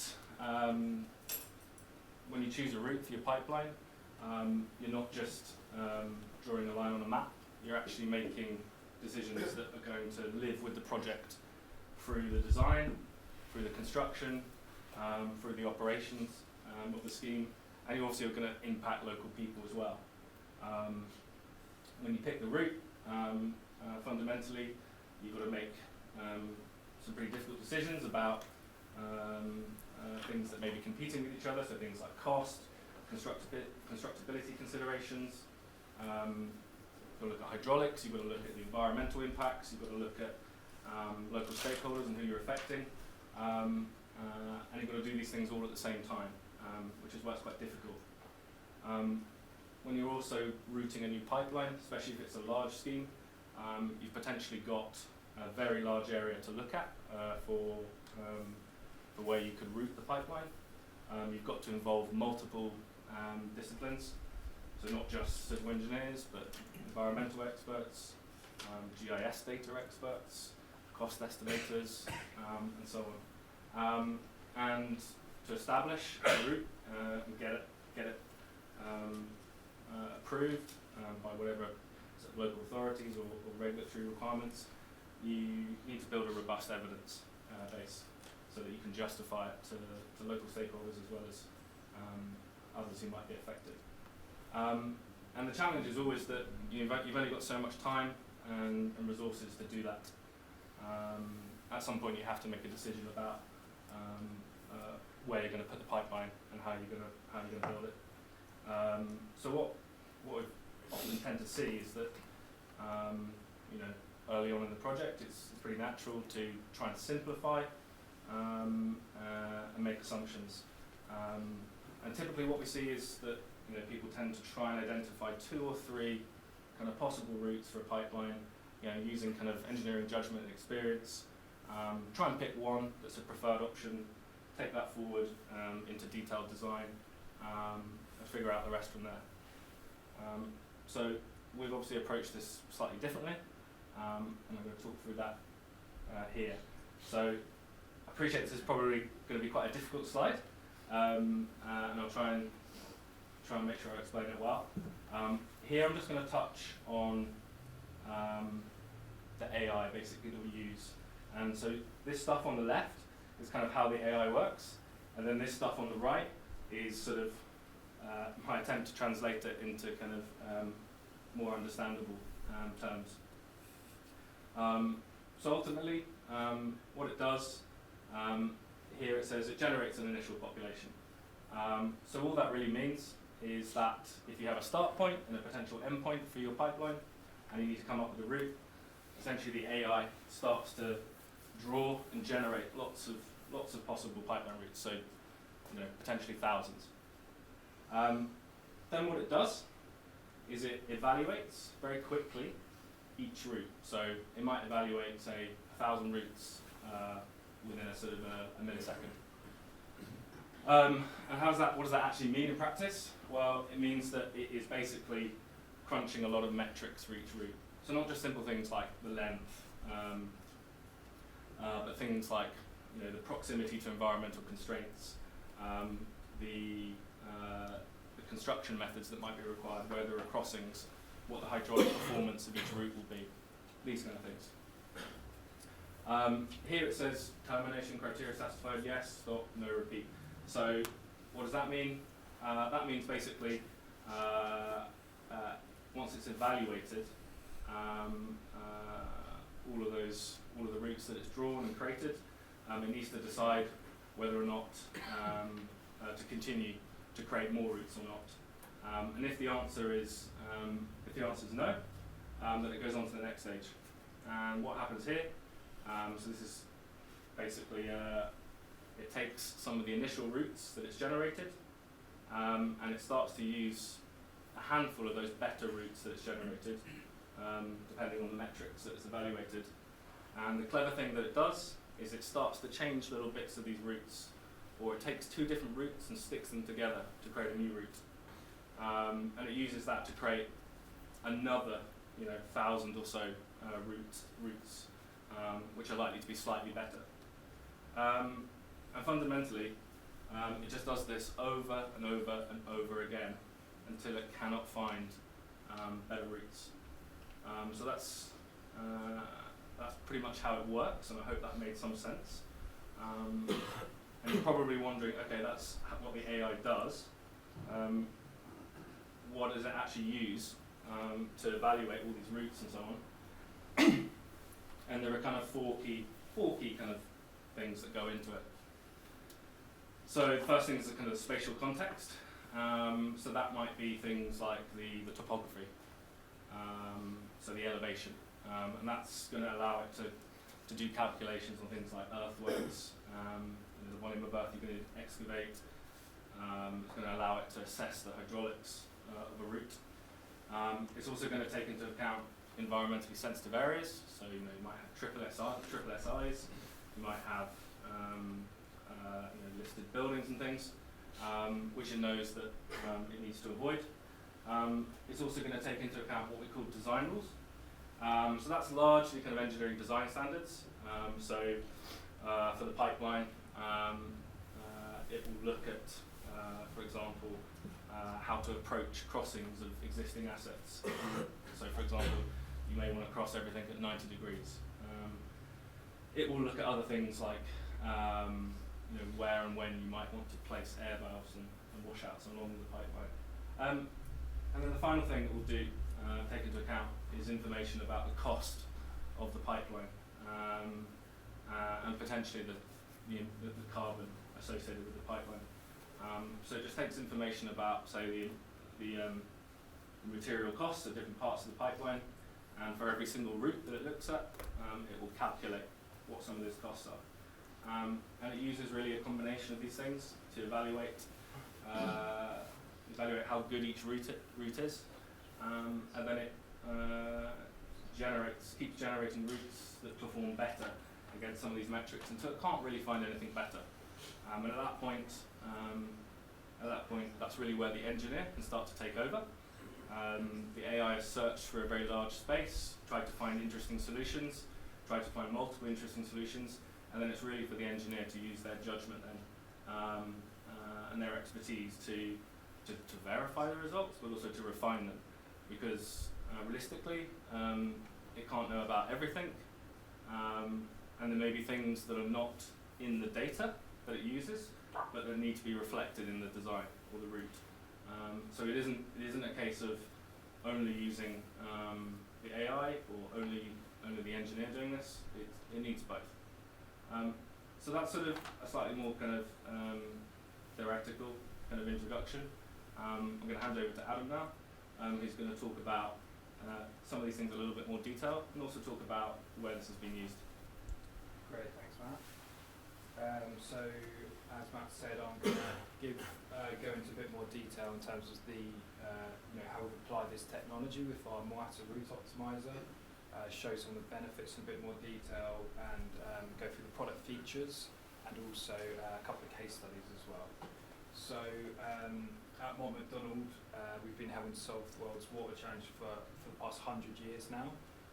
Obviously I haven't been in the company quite that long, but even I've seen a big change in the way engineering schemes and pipeline schemes are developed. So and this is particularly the case with the rise of our digital platform, Moata.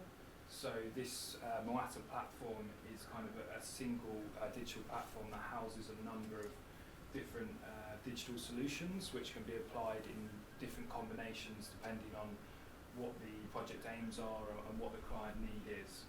So with the route optimizer, for example, we typically deploy that with our geospatial and land management products.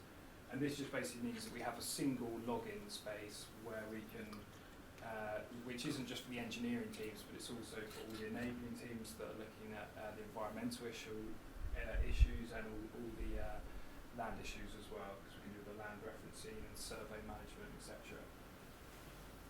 So the route optimizer itself has several benefits. So as Matt's already outlined, there's kind of benefits in terms of bringing, doing more detailed design earlier in the project. But also, it has other benefits, like you can quite easily update and adapt to change, so it lowers the risk of change if there's any change in the inputs at all. And then just the general efficiency of the tool as well. So we find significant design and program savings. And of course, with the whole point of the tool being to minimise the whole life cost, we see savings there as well. And I'm going to show a couple of case studies in a bit which demonstrate both of those. There's also kind of health and safety benefits, considering utilities very early on, and minimising excavation depths. And sustainability is a really core aspect of this.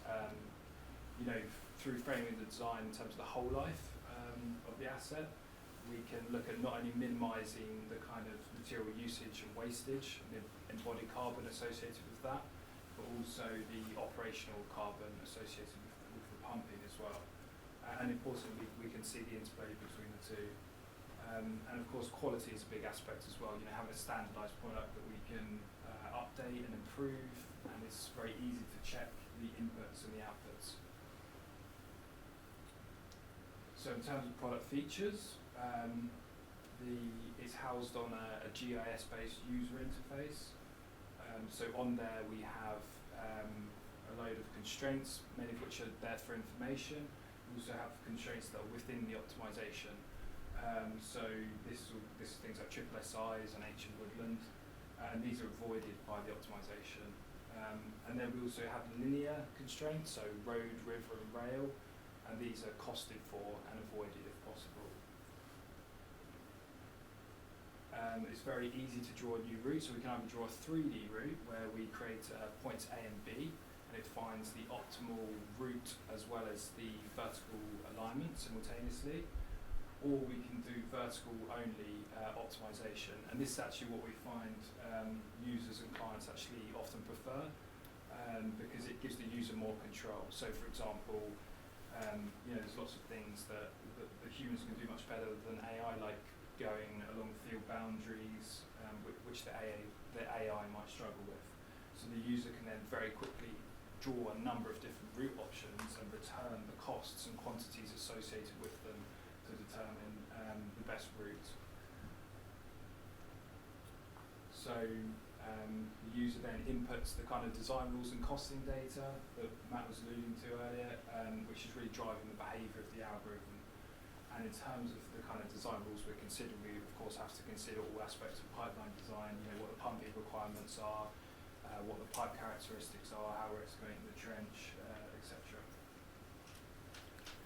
And obviously, so these so the optimisation maps onto the capex in terms of it changes the geometry of the pipeline in a few ways. So with the capex, we're obviously minimising, the pumping station construction itself, the pipeline material, and also the excavation depth and chamber frequency, both minimised. And of course, there's an interplay between these, so the optimisation will find the right balance.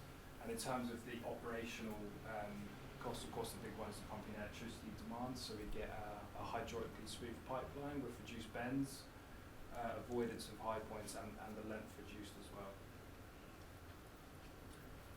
So, as mentioned, we use a genetic algorithm, and Matt's already covered that, so I'll skip past that.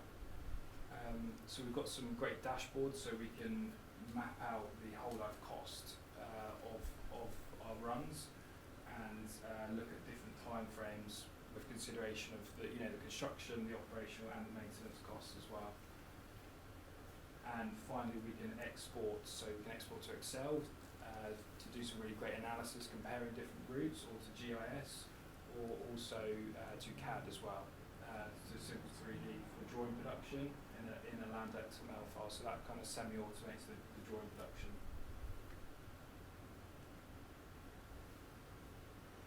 In terms of clients, we've used this quite a number of clients throughout the UK, and actually over 100 strategic routes in counting. The big ones are probably Anglian Water's Strategic Pipeline Alliance and the Water Resources South East project. And we're also using it internationally as well in Dhaka. So I'll just give a couple of case studies. So the first one, the client had a baseline route, and we used the route optimizer to find a couple of different options. So we're looking at lowering both the capex and the whole life cost. So here you can see the baseline route, and then option B above it has a much lower capex, and the option A preferred has a marginally lower capex, but even greater decrease in the whole life cost. And you can see it wouldn't immediately be obvious. If you're not using a tool such as this, you may go for option B and not realise that, depending on the time frame you're interested in, and if you're interested in the whole life cost, there may be a cheaper solution. So you can see option B has a 21% saving in capex, and option A has an 8% saving in whole life cost. And then this is a recent project, again working for Severn Trent Water. They asked us to assess a number of different route options with consideration of, not just the cost, but the hydraulics and all the constraints for a transfer of 50 MLD between two of their treatment works. So using the route optimizer, we're able to very quickly assess quite a number of options, and importantly, kind of put the client in the driver's seat. We have regular meetings with them to allow them to quickly rule out kind of options, and we arrived on a preferred solution very quickly. So just to conclude really, and going back to Matt's original point on the domain of digital, and we've had a fantastic relationship working with Continuum Industries to develop this, and at Macdonald, using digital to support our domain expertise is kind of core to our mission statement to improve social, economic and environmental outcomes, and I think it's a fantastic example of how we can do that. And I think this solution in particular, using AI, I think is particularly exciting, because I'm sure we'll see a lot more of this kind of thing in the future, and it really demonstrates how we can use AI to kind of augment our delivery, which will free up engineers to be more creative And I think, to meet the challenges the industry faces, it's kind of, we need a two-pronged attack. On the one hand, we need the fantastic innovation, much of which we've seen today at a kind of manufacturing and core engineering level, but we also need to ensure our designs are as optimal as possible. So hopefully this is one way in which we can help do that. Thank you very much.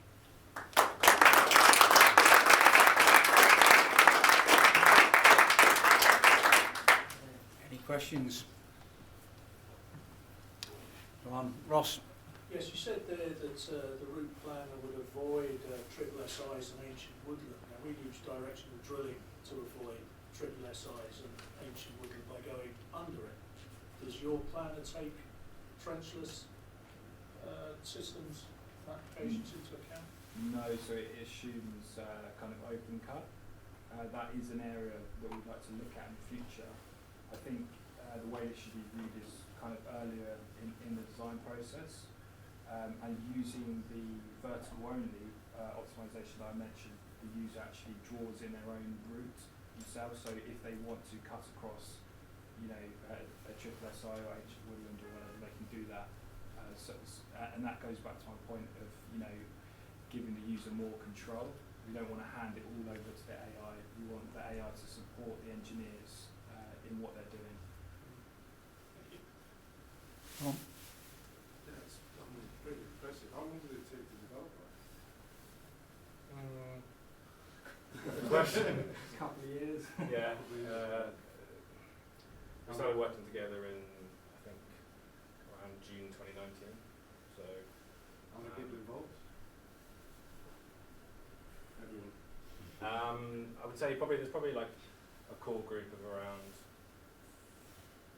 5 to 10 people. How do you see it evolving as a tool? Obviously, it's relatively new. You're using it a lot. You must be learning from it all the time. How do you see it evolving, and at what sort of pace? So, I think obviously it's focused on water pipelines at the moment, but this kind of technology could be applied to all linear infrastructure really. Obviously there's different challenges and different ways you need to approach each linear infrastructure, but at its core I think it should be suitable for all kinds of linear infrastructure. How did you validate the model? Did you just do engineers saying this seems reasonable, or did you look at past pipeline routes and see how the model compared to what was done historically? Yeah, so there's a mixture of kind of qualitative and quantitative validation. So for the kind of qualitative, we did, for example, a number of kind of case studies that weren't real world, but looking at, for example, to ensure that it was following the correct behaviour. So one example of that is running the optimisation with completely flat ground and creating the sawtooth effect with air valves and washouts, and making sure that it's kind of balancing those kind of optimisation parameters. A lot of it is kind of qualitative. Does it look about right? And then obviously it's kind of driven by all the data. So it's only as good as the data you give it. So unless the costing data is spot on, then it might produce, you can't guarantee that the costing results are always the most optimal route. So it's kind of a massive help and a guide. You can't guarantee it's the most optimal route. It's more to support engineers to be able to make those decisions much quicker, and to explore many more options, because you could run about 10 different route options simultaneously, but you still need kind of experienced engineers to then look at it and say, does this look right or not? Go on. Yep. Have you had much experience of developing pipelines in an urban environment when you've got other utilities you're trying to sort of circumnavigate? Yeah. Bringing that feed into the AI? That's an area we want to move into. I mean, it's currently been quite focused on kind of cross-country pipelines. I think in order to work in an urban environment effectively, we need to increase the resolution, which is something we'd like to do, to be able to just to chip in on sort of applications in urban areas. So typically, what we've seen when you're looking at pipeline in an urban area is that you have fewer options. You're likely to say follow roads, and therefore actually you maybe don't need to use the algorithm to identify those options, because there might not be that many. But what you can use the software then for is to, if you want to evaluate, say, all the different ways of following roads and so on in an urban area, then you get a lot of data back about each of those options very quickly, about, say, some of the construction quantities, environmental impacts, costs and so on. So I think whereas if you're looking at a rural area, there are almost infinite solutions. John? Has it got a self-learning element in as much as you use it and then you get an outturn cost once you've delivered that piece of work, you feed that back into the front end, so the more you use it, the more accurate it gets? Not exactly in that sense, but there is a sort of self-learning aspect to it within the sort of within the algorithm about improving its results. So, for example, if we ever make a change to the algorithm, that is tested against every single thing. It's done in the past to check that it doesn't change those results negatively. Not quite as clever as probably what you have in mind in terms of it will then figure out on a future project how to save you millions and so on. But it is sort of tested, and the learning is sort of all the time within the algorithm. Okay, thanks. Any other questions? I think it's a really interesting tool. I can see how it will evolve and become natural that we use these sorts of things all the time. So as a designer myself, it's quite exciting to see it evolve. So thank you very much. Cheers.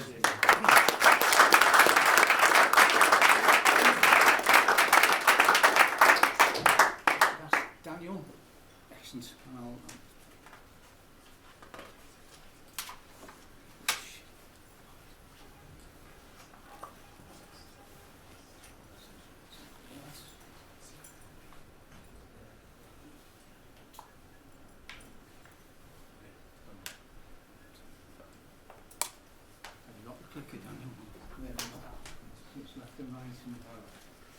Excellent. So just introduce Daniel, who we'll talk about the Withernsea scheme, which is our offshore project award winner. And over to you. Excellent. Thank you. Good afternoon, everyone.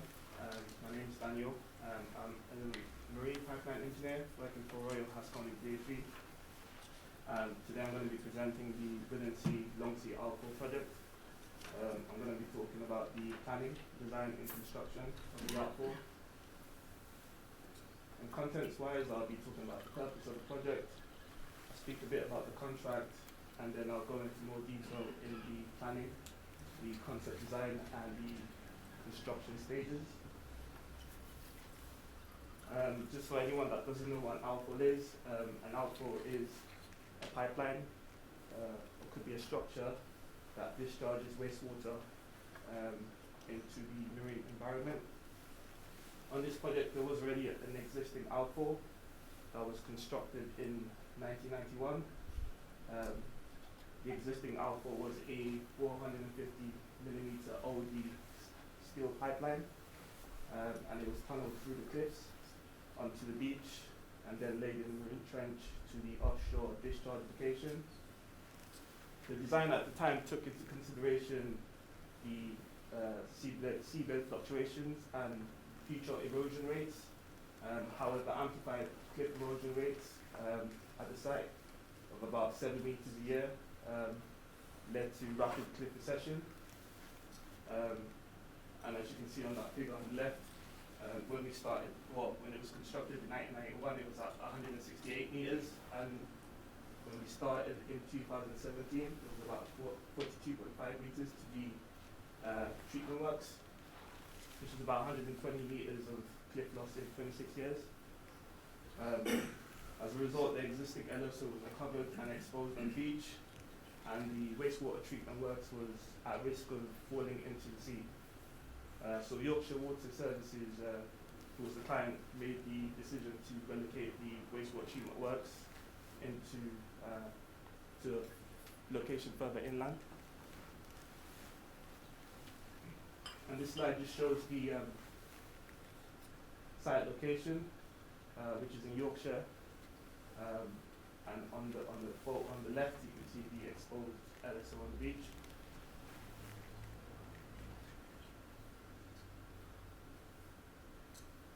So Withernsea Longsea Alpha replacement was constructed as part of a Yorkshire Water Marine framework. It was worth about £26 million, and Royal HaskoningDHV were retained as consultants to do the concept design, the tendering, marine licensing and consenting, environmental surveying, emergency protection works, and to conduct supervision during the construction stages. Bentley UK were principal contractor for the offshore section, and Oord and Burke were principal contractor for the onshore section.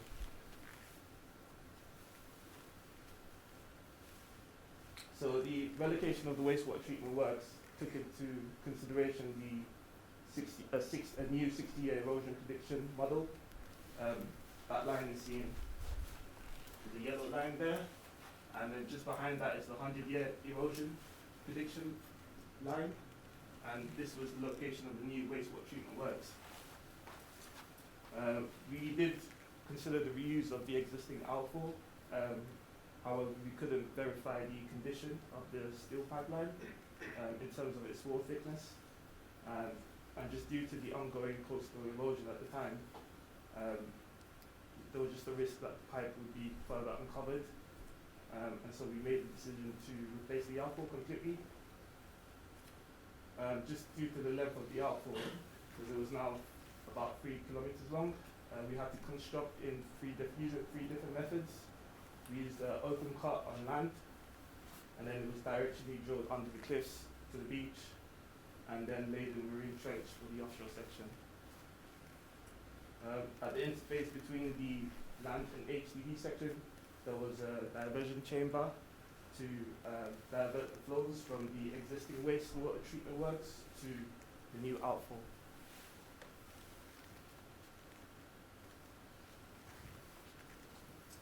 So as part of the planning, and because the existing LSO was exposed to the beach, there was a high risk of damage to the steel pipe, which could have led to spillage of treated effluent on the beach, caused environmental problems, and the exposed sections of the concrete surrounding the steel pipe were also a health and safety hazard to the public. So we implemented some emergency protection works in the form of 4 and 8 ton rock slabs, which were arranged from the cliff to the shaft over the LSO. As part of a license with the MMO, we had to undertake LiDAR surveys, monthly LiDAR surveys, and monthly visual surveys to provide evidence of the condition of the temporary works and its effect on the coastal processes. So this slide just shows some more pictures of the rock back protection that we used. And on the left, that's an aerial photo of the exposed section of the LSO on the beach in proximity to the existing wastewater treatment works.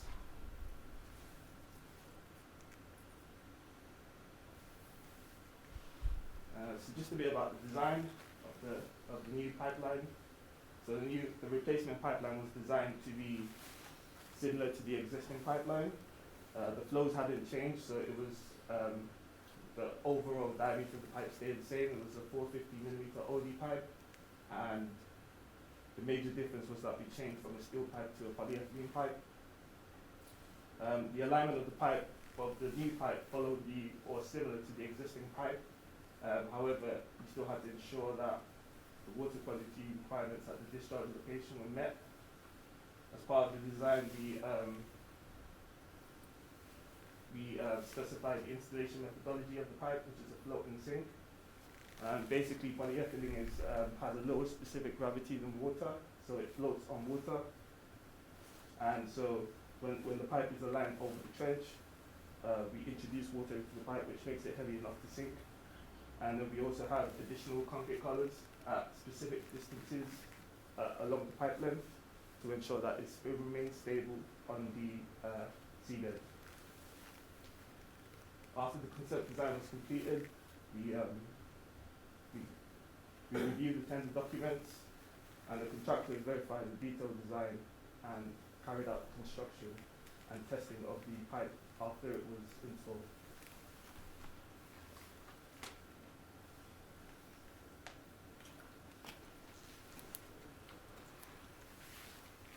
Just the pre-construction stage, a lot of the planning centered around communications with the local residents and the client and the council.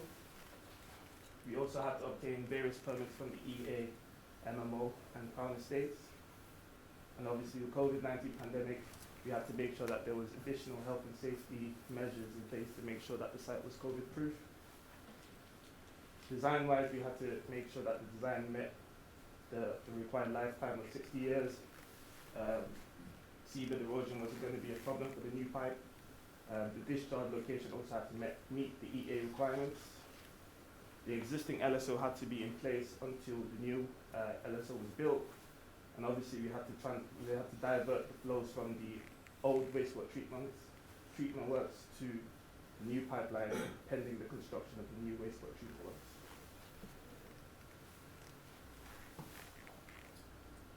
These just show some of the challenges we faced during the construction stage. There was insufficient space at the project site location to carry out the pipe preparation of the new LSO pipes. And so the decision was made to prepare the pipes at Alexandria Dock at the Port of Hull. The pipes were manufactured in Norway in 4 250-meter length strings by Pipe Life.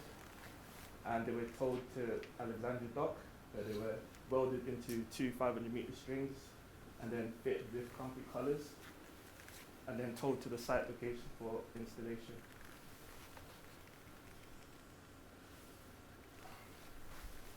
And this slide just shows the tunneling process. So the tunnel was behind the 60-year erosion prediction line, just to ensure that the cliff recession wouldn't affect it in the future. The tunnel was the tunnel shaft was about 13.5 meters deep, and it extended 500 meters to each bolt on the top left just shows the aerial photo of the tunnel compound and the cliff edge, and at the bottom is the TBM module that was used during the tunneling. This slide just shows the trenching operations that were carried out with the Rasen bowl dredger. Typically on these projects we allow a 1.5 meter cover to the pipe, but due to the erosion, amplified rates of erosion at this site, we had to allow a 3 meter cover to the pipe. I guess the difficulty in this one was maintaining the trench depth, especially during periods of stormy weather. So we had to do a couple of multi-beam surveys regularly to ensure that the trench depth was retained throughout the whole installation process.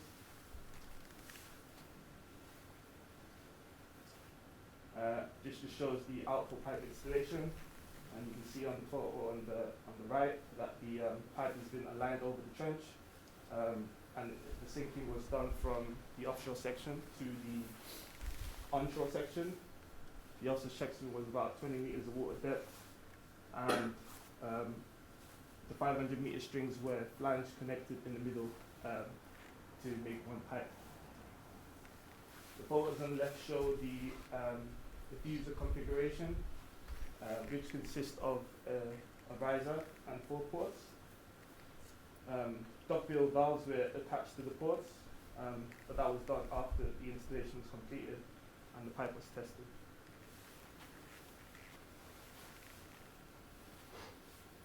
These slides just show the connection of the offshore pipe to the tunnel section. a steel bulkhead, there was a steel bulkhead welded to the end of the tunnel with a reducer on the end, and then a spool piece was used to make that connection in the middle from the tunnel to the offshore pipe. It was done during low tide, which we had about, I think, 3 hours to complete the connection.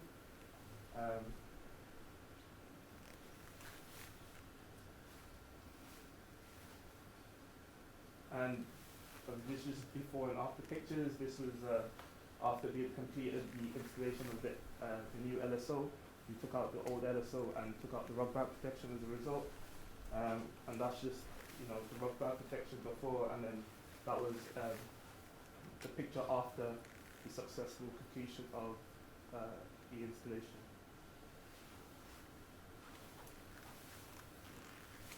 So in summary, the Withernsea water treatment works was successfully protected for a further 60 years.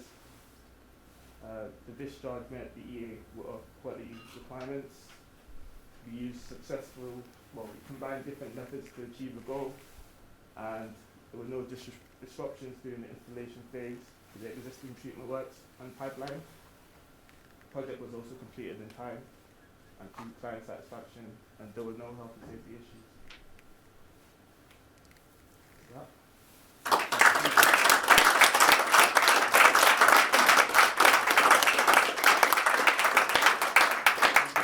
That's great. Any questions for Daniel on that? Obviously, involved all kinds of different techniques and methods and all that's pulled together. Go on, John. Sorry, on the microboard tunnel, was there a secondary liner pulled through that? No. Yeah, the concrete. Okay, thank you. Oh. How deep do you think the original outflow was buried on the beach? The original one? What do you mean, the tunnel section? No, well, the original thing that's now come to the surface, how deep did the original engineers make it? I think it was a 1.5 metre cover.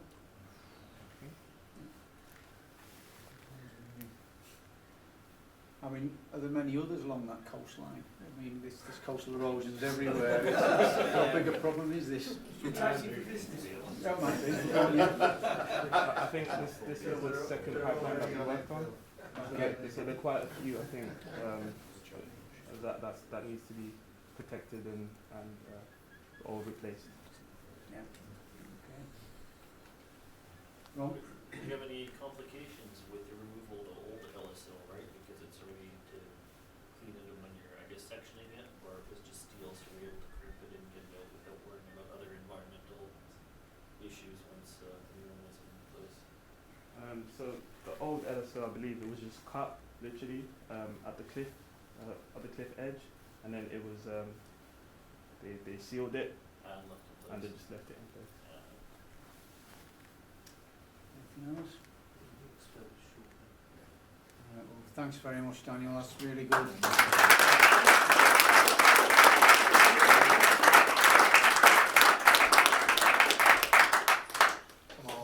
Treated to 5 excellent presentations there. As I said right at the beginning, we put these on, and I've certainly enjoyed and benefited from today. It costs, and we like to bring people in for free, and I think it's very beneficial.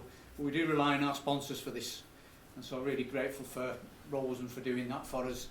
And I am to give them an opportunity to have a chat and see what he thought of it all.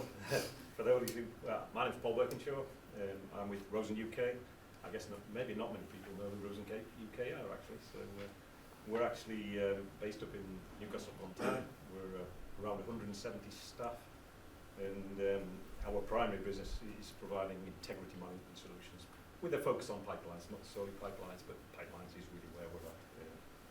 We provide those services nationally, and actually quite a lot internationally through the bigger Rosen Group, basically. Those of you who may know the Rosen Group, the big Rosen Group is primarily a pipeline inspection, pigging type company, but we're kind of their integrity solutions business line within that group.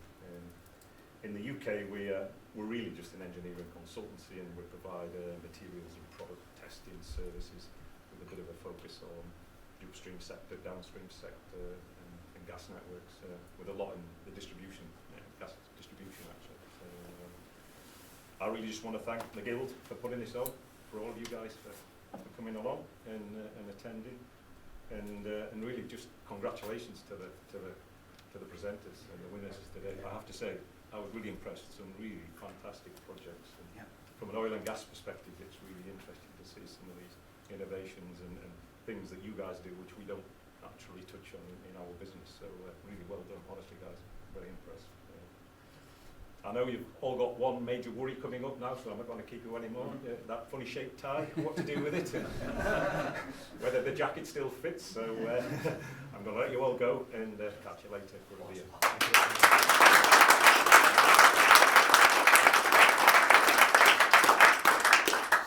I'm going to bring Sean in a minute, but he wasn't here earlier when I bigged him up, and so all the competition and all the awards is pulled together and organised by Sean Greenwood in the background. And he puts a hell of a lot of work into it, and he handles it really professionally and well. So a big thanks to Sean, and I think he wants to go on. All I'm trying to say is, all the presentations today were all put in for last year's Innovation Awards, be it a project, be it a technical product. If you've got anything on the market, any project you're working on at the moment, basically we're opening the next round of judging at the entries in the next couple of weeks. And I think it's the mid to end of April that you've got 22nd of April. Yeah. On saying if you've got an idea on your table and this has inspired you, please have a look on their website and put a paper in. Thanks, Sean. Thanks, everybody. Feel free to stay for a while. But formal proceedings done. Thank you very much. Cheers.